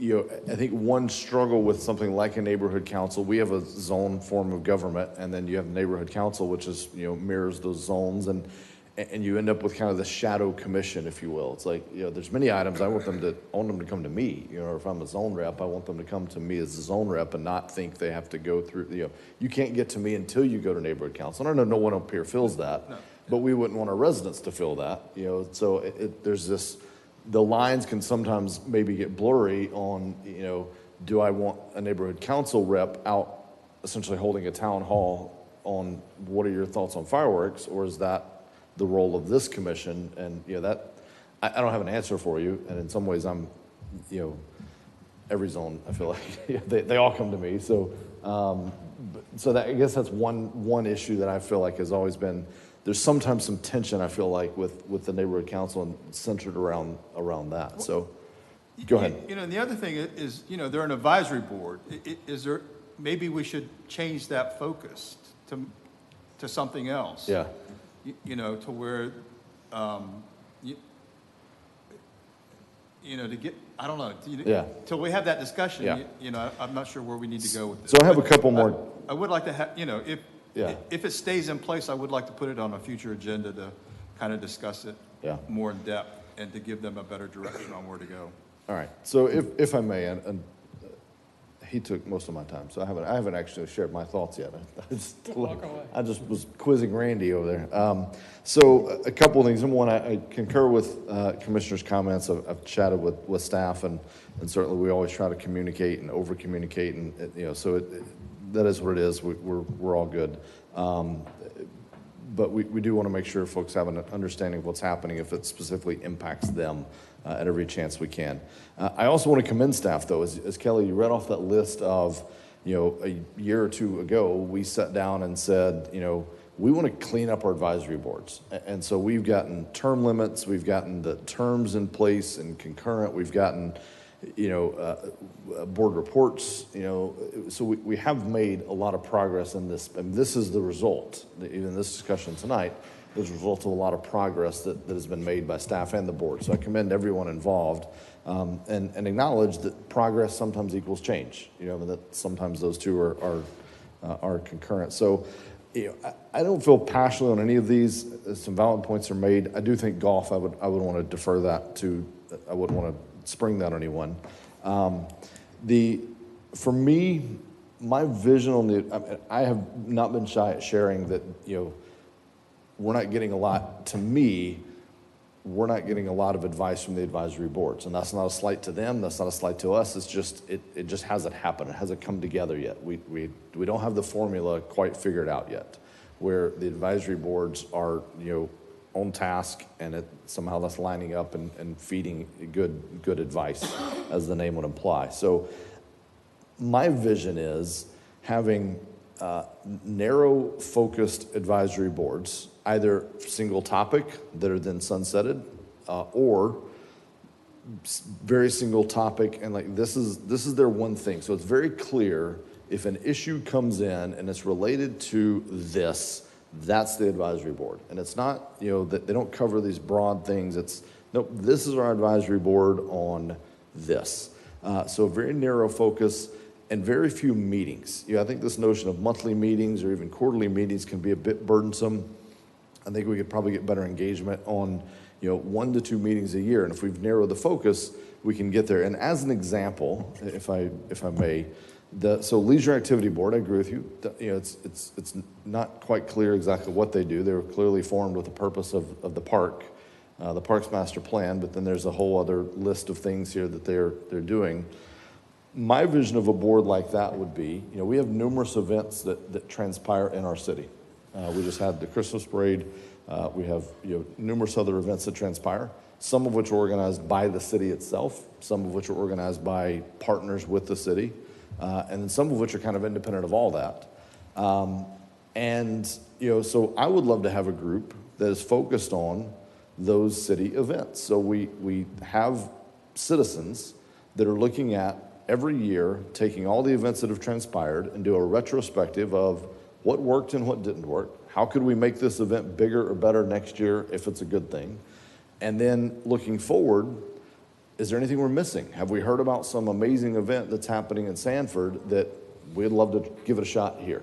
And let's try it for a year or two. And, staff sometimes is, they're in the day-to-day. They're working on the day-to-day. So that's the, I feel like sometimes I'm at these events and I talk to people and they bring me these ideas and then, I kind of don't have anywhere to turn to with that unless I just lay it on staff's, doorstep, which is a very busy place.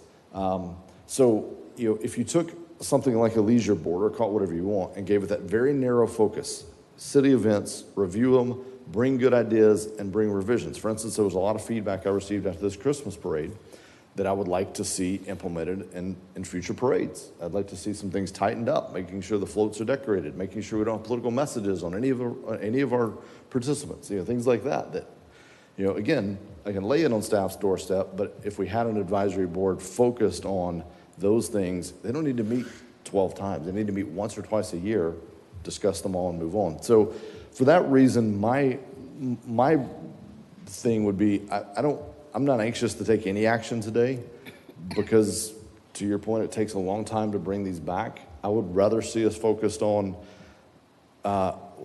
what are the objectives of these boards? Can we retool any of them? I'm not opposed to sunsetting. I think ultimately we have to trim down the list of the boards. But before we do that, let's focus on, are there objectives we're trying to meet, and be very clear and objective focus, and making sure that we can acknowledge that every one of those meetings has to have a clear purpose. So we're not just meeting to meet. We're not meeting and staff's having to kind of think of something for the advisory board to do, but there's a very, very clear objective, and they're meeting, just the bare minimum enough to meet that objective. So, I would rather see us, I don't want to kick the can down the road, but this is something I'm pretty passionate about, and I'd like to see us move this a little bit further out and give some chance to get some more feedback, maybe even from folks that are on the boards now, as to how we could retool these and tighten up that scope, tighten up the mission, and put them to good use, and or sunset them at that point. So that's kind of where I'm at, just to throw another wrinkle in there. I'll go after. Go ahead. You had your hand up first. His hand's always up. It just stays up. It's like I just do this. Sometimes I lean. Sometimes it's quick. Yeah. I change my mind. He's a quick draw. I echo Commissioner Hartman because I do speak with my representatives from the neighborhood council. They like to know what we're doing up here, even if they don't all show up, although one of the members always does. And I think that can be retooled. One important fact that goes with it is this was set up by our planning director, Gail Henriksen, who's no longer with us. We haven't had one for a while. We're getting a new one in about 10 days. And I think we should run the neighborhood council because it mainly does deal with planning and zoning before we take any action. I'm ready to move ahead on sunsetting the Leisure Activity Board, and I'm prepared to make a motion to bring the Golf Advisory Board back either at our next meeting or whenever the clerk is comfortable doing that. Okay. For clarity, I think you said you're prepared to make a motion, so you didn't make a motion, right? Not yet. Commissioner McGurk is Yeah. going to speak. That's just making sure. All right, go ahead. So, before I say this, Merry Christmas to you, I love you guys, but my eyes are glazing over. Yeah. We have done this. We have talked about this numerous times. And all I'm hearing is, let's talk about it more. We actually workshopped this. We actually workshopped specifically the neighborhood council. We are wasting a lot of people's time, and it's no one's fault but up here. That's it. I'm calling us out on this. We're not doing what we should be doing. We're the problem. So, dare I say, after listening to this discussion, let's move on. Let's not sunset any of the boards. The only reason we're willing to sunset the leisure services is because no one's up here telling you or calling me or emailing saying, hey, whoa, wait a second, I like this board. So I'll be honest, I think that we should pull back, stop tasking staff with this until, and unless and if we're willing to actually sunset boards, which I don't think we really are. I agree we need direction. I agree maybe the whole concept of advisory boards, which don't really advise us, maybe that's the fundamental problem is we just have an expectation that's not realistic on that. And you said it, between sunshine law, between what other board members who we appoint, their expectation is, maybe we're just going down a rabbit hole that we just don't have an answer for. And really, that's what I'm seeing up here. And I'm not so sure that we should keep tasking staff. And I think we should just hold off on the idea. We've tasked Kelly with a lot of responsibilities regarding the boards. As our mayor pointed out, we've done an amazing job with cleaning it up. But let's maybe just stop right now and say we did a good job. Maybe down the road, some other time when we have nothing better to do, which is probably never in this town, considering how interesting and unique our town is, we'll readdress sunsetting boards. But I think we're going to get ourselves down a rabbit hole. We've tried it many times. We've discussed it many times. I hear more discussion about it. That's my recommendation. Okay. So the only reason I would support the leisure services is I know that they're missing half of the board, right? They are, I think. And they're not getting applicants, and they haven't met for the last couple meetings. They haven't had a quorum. So it's, it's obvious that, to me, that board isn't there anyway. Well, So whether, I like your idea, but about the event, but could that be put on economic development? That may be a task that we assign them because okay with that. they work with the chamber, and the chamber supports most of our events. So, that may be a way to refocus that or reshape that. But, So I want to jump on something Okay. you just said, which we need something tangible. You just said that board has not met a certain amount of times, doesn't have a quorum, can't get people on it. I would prefer going down the road of if setting up those kind of measurables. If a board doesn't meet a certain amount of times, if the board can't get a quorum after a certain amount of times, it automatically sunsets. Something tangible that is measurable and not so subjective. Yeah. It'd be a better way to go down this road than just discussing philosophical and fundamental ideas about what we think. And I'll be that's all right. Luckily, we're still pretty early by our standards, and this is the last thing, so we got a little time here. I'm okay. I'm going to come back to you on it. I'm okay with that. I'm okay with sunsetting it, but know that I do have some specific objectives where I think we have come up short, and I think there are ways we could utilize this. And my plan was to engage with some citizens that are on some of these boards right now that are, kind of early retirees. They have the time to tackle some of this, and they could help even. I agree with you. I don't want to lay this on staff's doorstep anymore. I'm trying to actually take things off of their plate by bringing these boards into focus so that when I get email feedback from the parade, I'm not sending it to Khaled, I'm sending it to an advisory board and saying, hey, when you discuss the parade next year and you tell staff, you give staff the feedback, like package all this up and this is, you know, how we can do that more effectively.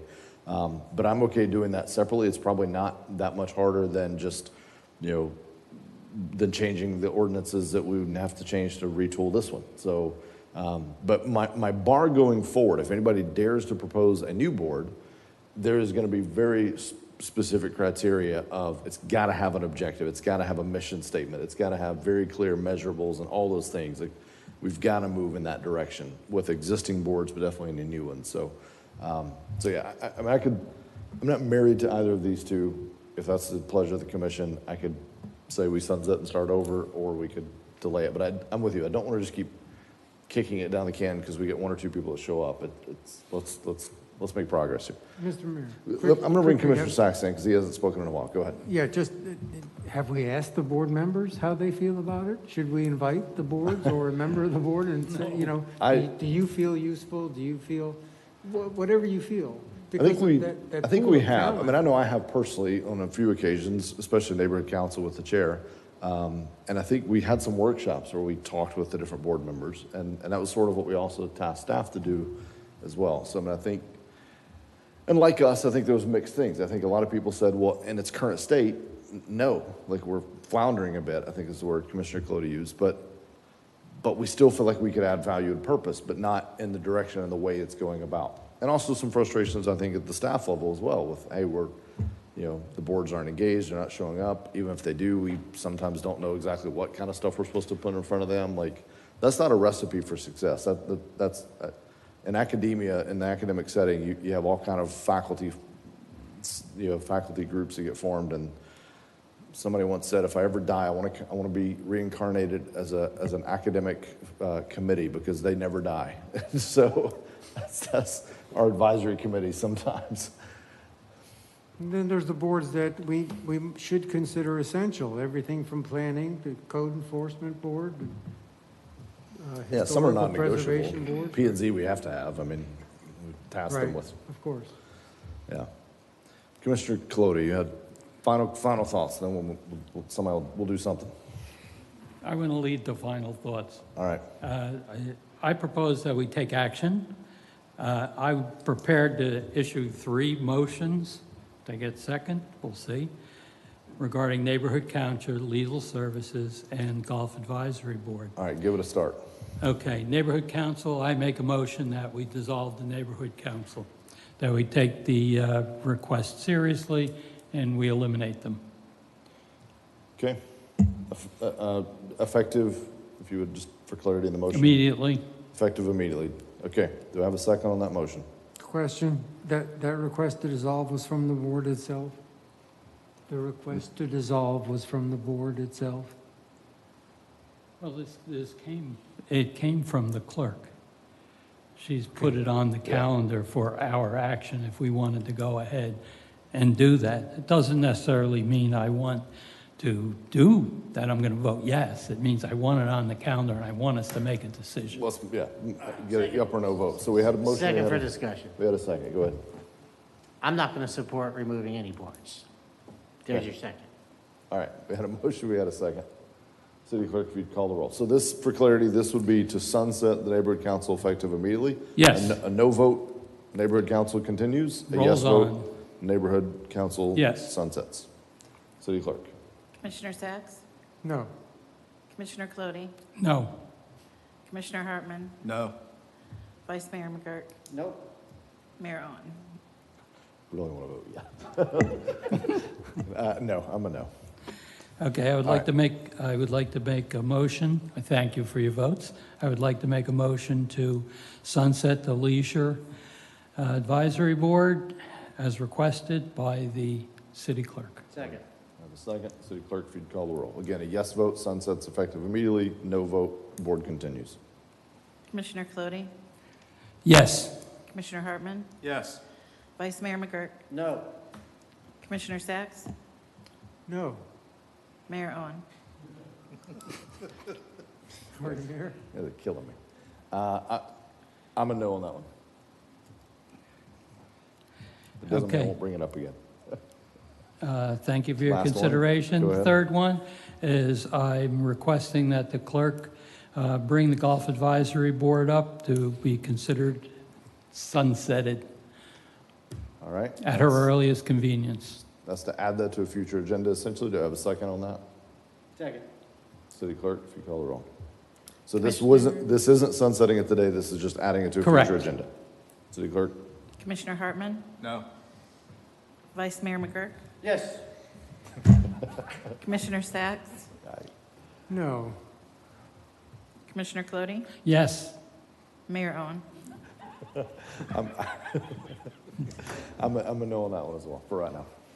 I have a plan, I gotta lay it out for you guys, so I'm a no. All right, all the boards continue. Great work by the city clerk. Your job was done. I think Commissioner McGurk made some valid points. We have some stuff to sort out amongst us that is tough. All right, mayor and commission reports. We'll begin with the vice mayors always. We have a workshop tomorrow, so with that in mind.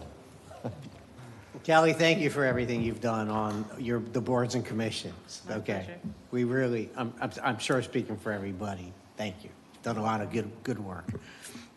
Other than seeing y'all tomorrow, Merry Christmas and Happy Holidays and Happy New Year. It's supposed to rain in the morning. That's the only thing I have to say. All right, Commissioner Hartman. Yeah, the first thing I want to bring up is the issue with the fireworks is my fault. Okay. Mrs. Morissette reached out to me about that when the issue early came up in August. I told her to keep her informed about that, and it slipped my mind, and I forgot to tell her when the two public meetings were going to be held. Okay. So that's on me, and I apologize to her for that and everybody else.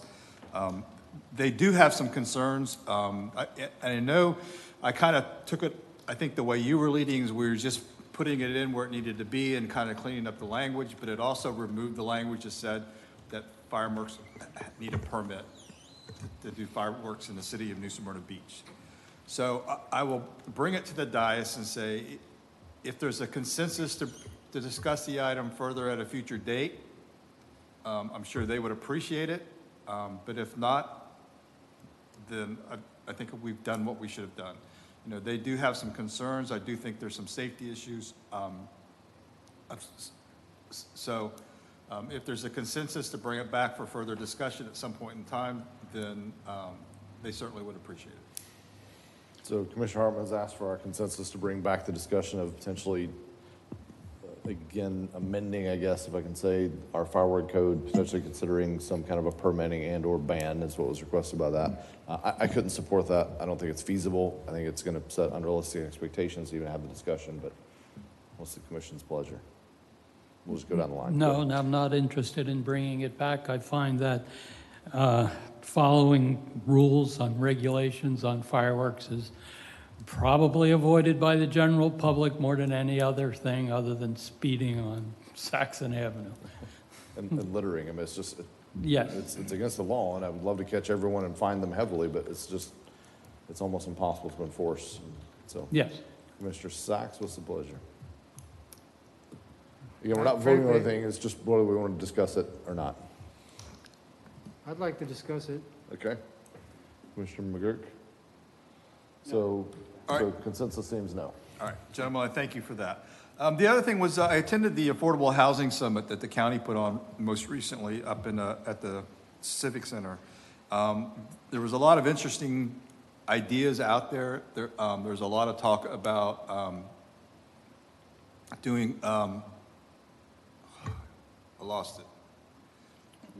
Workforce housing? Huh? Workforce housing? Land trust? Land trust, yeah, about establishing land trusts for future uses for affordable housing so that they stay there in perpetuity.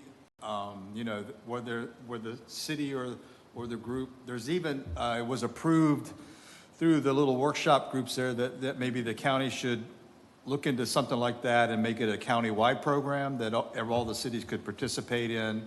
You know, creating this thing so that in the future, if you had a piece of land that you wanted to donate to the land trust, then they would manage that for us or whatever. So there was a lot of interesting stuff that came out of there.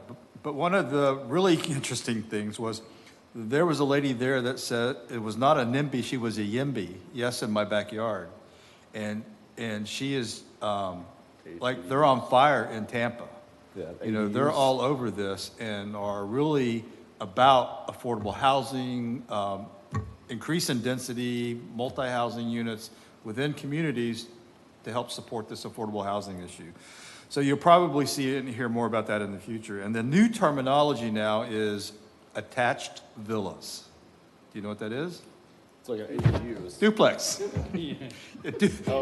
Duplex is a dirty word, but attached villa is getting some traction throughout some other communities on the West Coast.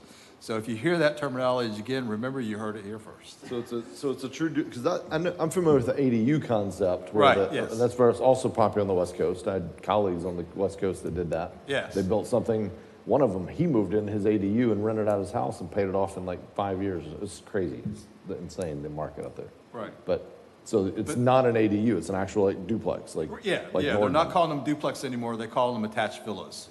Okay. You know, to get rid of that stigmatism, you know, like affordable housing or you know, something like Yeah, that. all right. You know, affordable is what? Well, You know, that's so that's subjective, yeah. the big question. So, that's all I had. I wish you all happy holidays and wish you the best for the next new year. We'll see you tomorrow. I'll see you tomorrow. Okay. But, you know. Just making sure you hadn't forgot. No. All right, we'll come to Commissioner Colodi. Please bear with me, I have 5 items I'm going to go through quickly. The Christmas lights that we have on Canal Street and by the Brannan Center in front of this building are fantastic. I give our staff big credit for that. Also, earlier in this year, there was 2 programs that were run, one by the community garden and the other out in front of Town Hall here that was arranged with an outside county group. In fact, Irma was very, very much involved in setting that up. I attended both of them.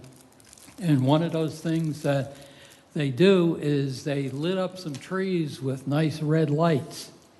And they wanted to donate the lights to us for our outside display. And I said, fine, we're good, we'll make sure we take care of it. And then I promptly forgot about it. So seeing all the red on these trees hopefully will remind people that sickle cell disease is a very important item to be addressed. So I lucked out on that one in that the red is there.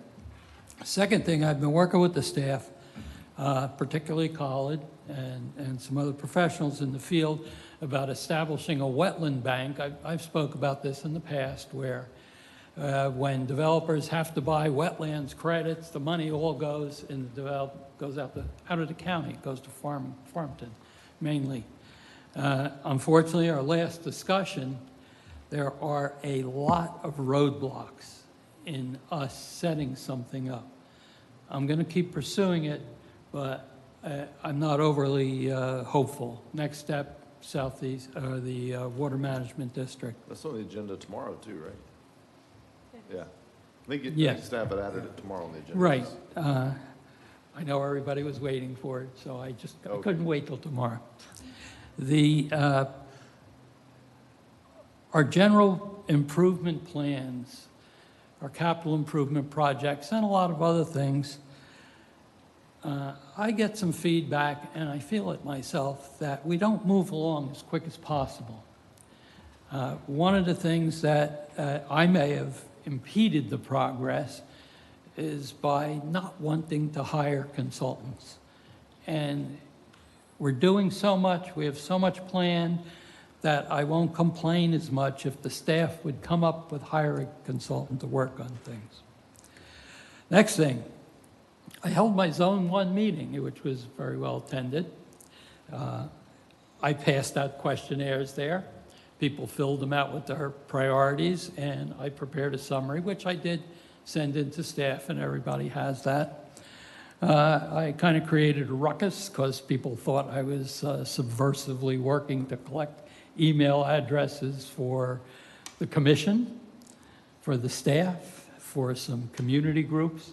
Those things are safely locked away in my house and will never be seen by anyone else. It was never intended to make that public information, and I just if I got to call someone, I'll know where to do that. And the last thing is, I just want to remind the public, whom's left and whom's watching, we've got a very important workshop session tomorrow. And tune in or show up, because it's going to be a very good session. Once again, Merry Christmas to everybody, even though I'll see you tomorrow. And to you out there, enjoy. Thank you. All right.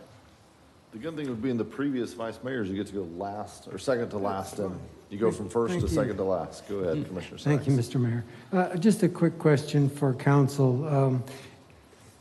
If a member of the community or a group of members has an issue with a developer who established an MDA, they basically established their site plan, do they have any recourse with the city if things that were promised don't show up?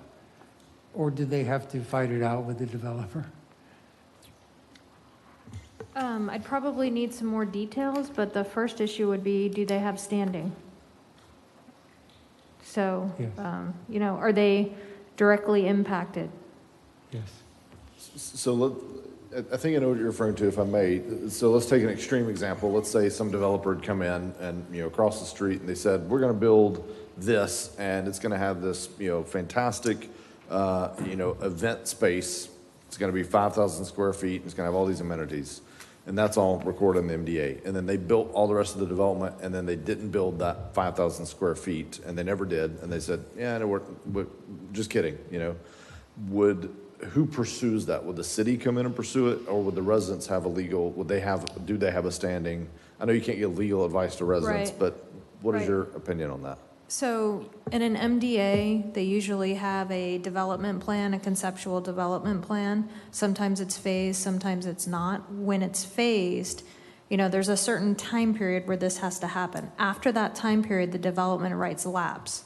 So that entitlement per se, they're no longer able to develop that portion of the property without coming back before the city commission, amending the MDA, and going through the whole process again. So I don't know if that answers the question, but it's not really between the property owner or neighbors and the property owner. This is, if they don't build something and their development rights have lapsed, they're not going to be able to build it. But if it were something, so the notion is they build all the things that are profitable, and then they don't build like the community pool or something that, was a part of it when some previous body would have approved it. Are they off the hook, if you will, of having to provide all those elements that may not be profitable for them? Do they get to kind of walk away from that? So that would be the residents inside, subject to that MDA, Yeah. going after that developer, Okay. but not the city. Right. So we don't really have we wouldn't pursue legal action against them for not doing. It would what be was spelled the out in their people MDA. who bought in Yeah. under that and they haven't fulfilled their obligation to them. Okay. Sorry. So, I think I no, know what no you're problem, Mr. Mayor. In the spirit of the season, I just want to keep the rest of this light. I love working for this town. I love working with my colleagues. Everybody that works for the city is my colleague, and everyone is my constituent, as I hope and I'm pretty sure you all feel. This year, maintenance ops again put themselves in cherry pickers. I don't want to get anybody in trouble, but they were reaching to put those beautiful lights up for our city, and the light up Canal Street was a fun event as always. It's mostly the spirit and the heart of the season that I'm hoping we can change from Christmas through the new year to work in collegiality, and I mean our city commission, in the effort of making us a better, safer city. I know we've had some squabbles over public safety as far as traffic calming, and I know some of my colleagues have been to the Riverside issues, and I would like to see us work together to help everybody's problems in everybody's zones. You would always have my support if it was a very real problem that you recognized and you would like to support, because I think overall it makes us a better city.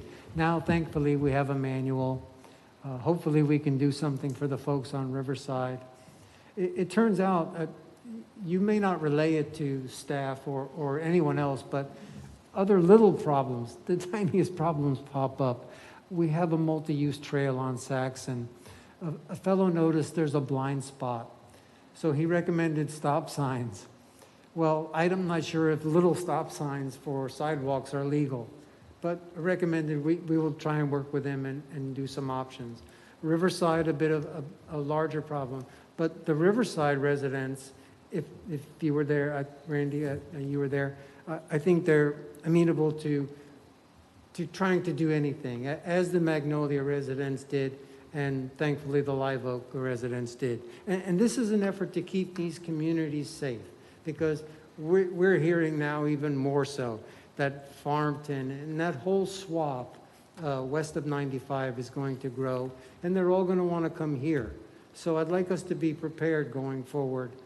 Together, we can make this a better city and not squabble over the little details.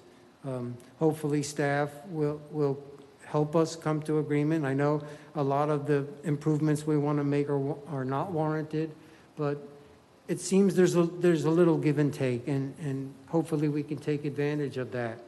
We have options now to show people, and I hope they can build consensus to come back with those.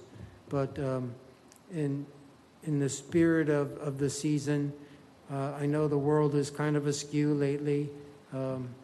Not so much in New Smyrna Beach. We're chugging along. We're growing. I just hope we can grow responsibly and save those assets that we have. People have been, a little bit unhappy, and a lot of it is not the fault of the commission. It's just growth.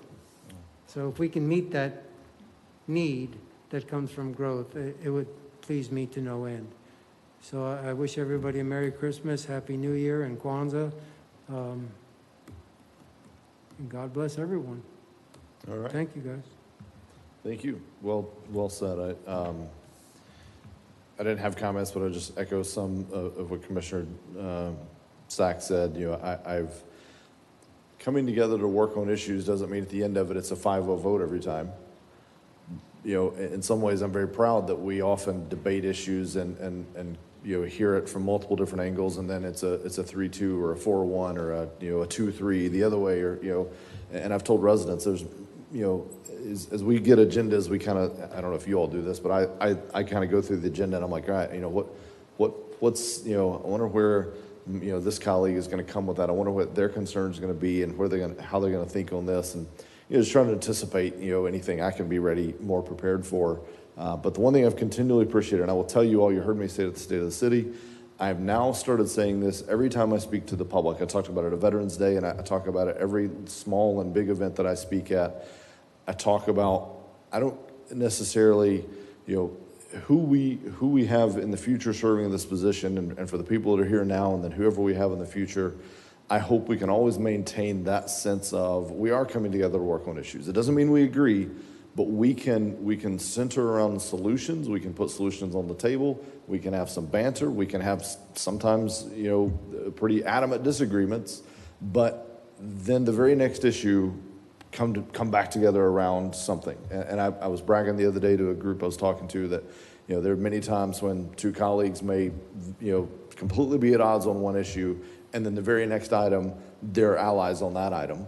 And that's how it's supposed to work, because that means we're doing our job, which is to represent, the elected, the elected position is a representative position. So we're representing the public.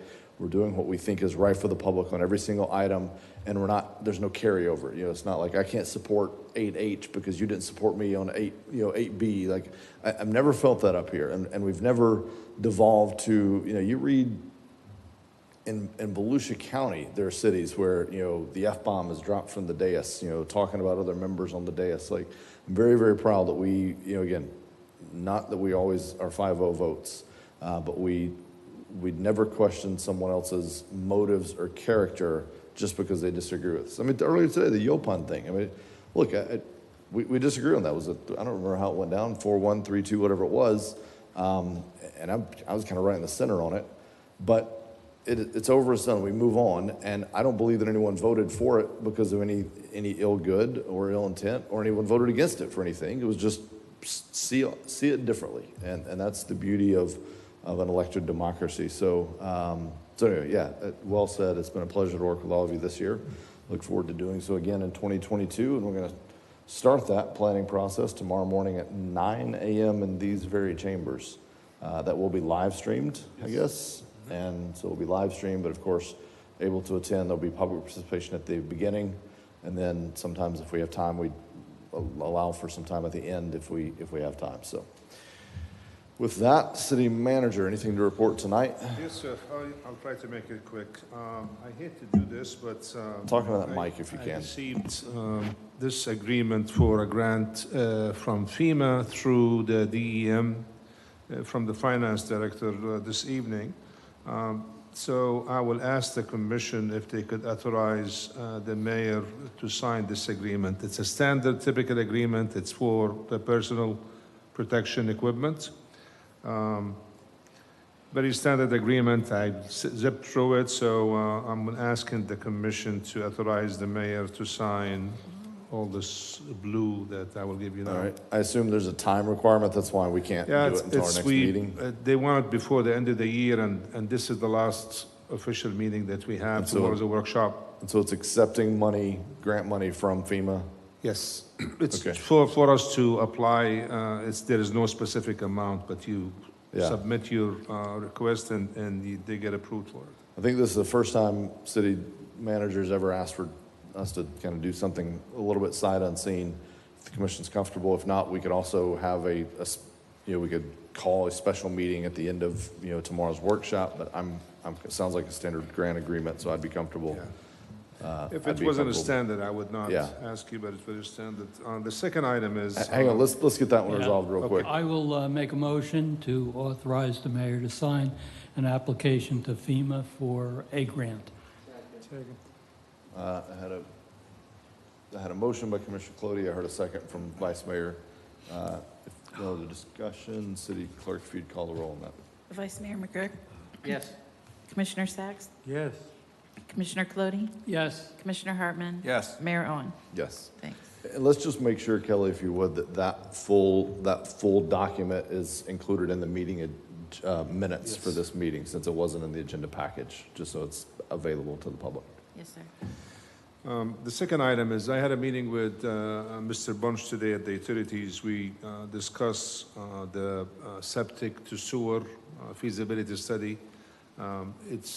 They submitted the consultant a final draft. So rather than making a presentation to the Utilities Commission and one to the Commission, I suggested let's have, since a joint meeting is part of our strategic plan, let's have a joint meeting where the consultant could present this presentation. We could discuss the septic to sewer conversion, and then if there's any other item that maybe both commission would want to bring on the table.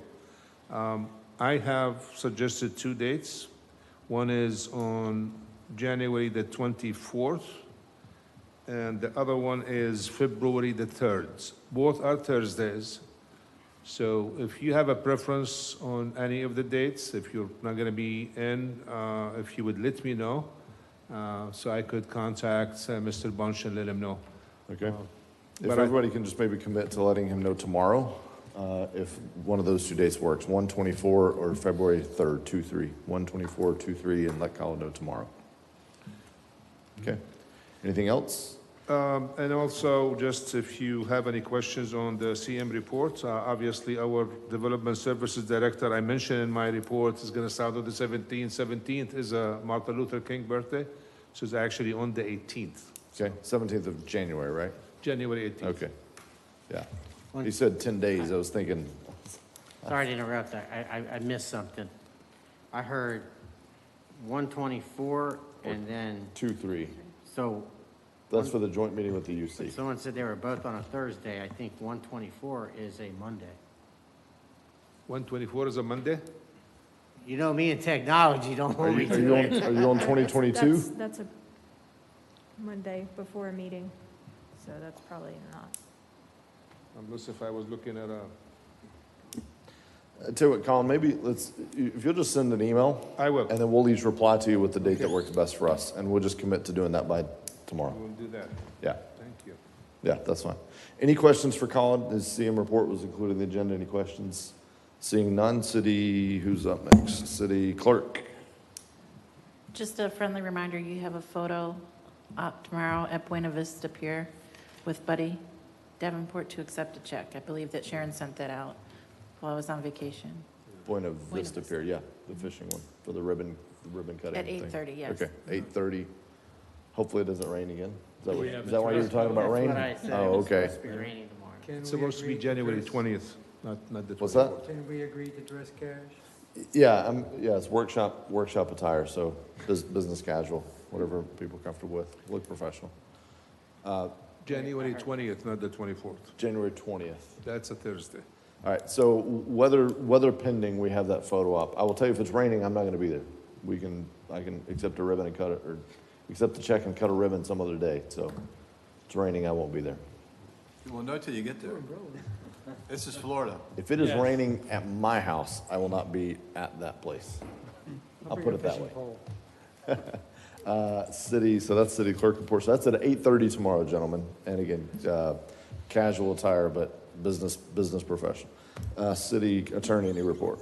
No report. Merry Christmas, Happy Holidays, whatever you celebrate, and have a good one. You'll be there tomorrow or no? Yes. Yeah, okay, all right. All right, with that, meeting is adjourned. Thank you all.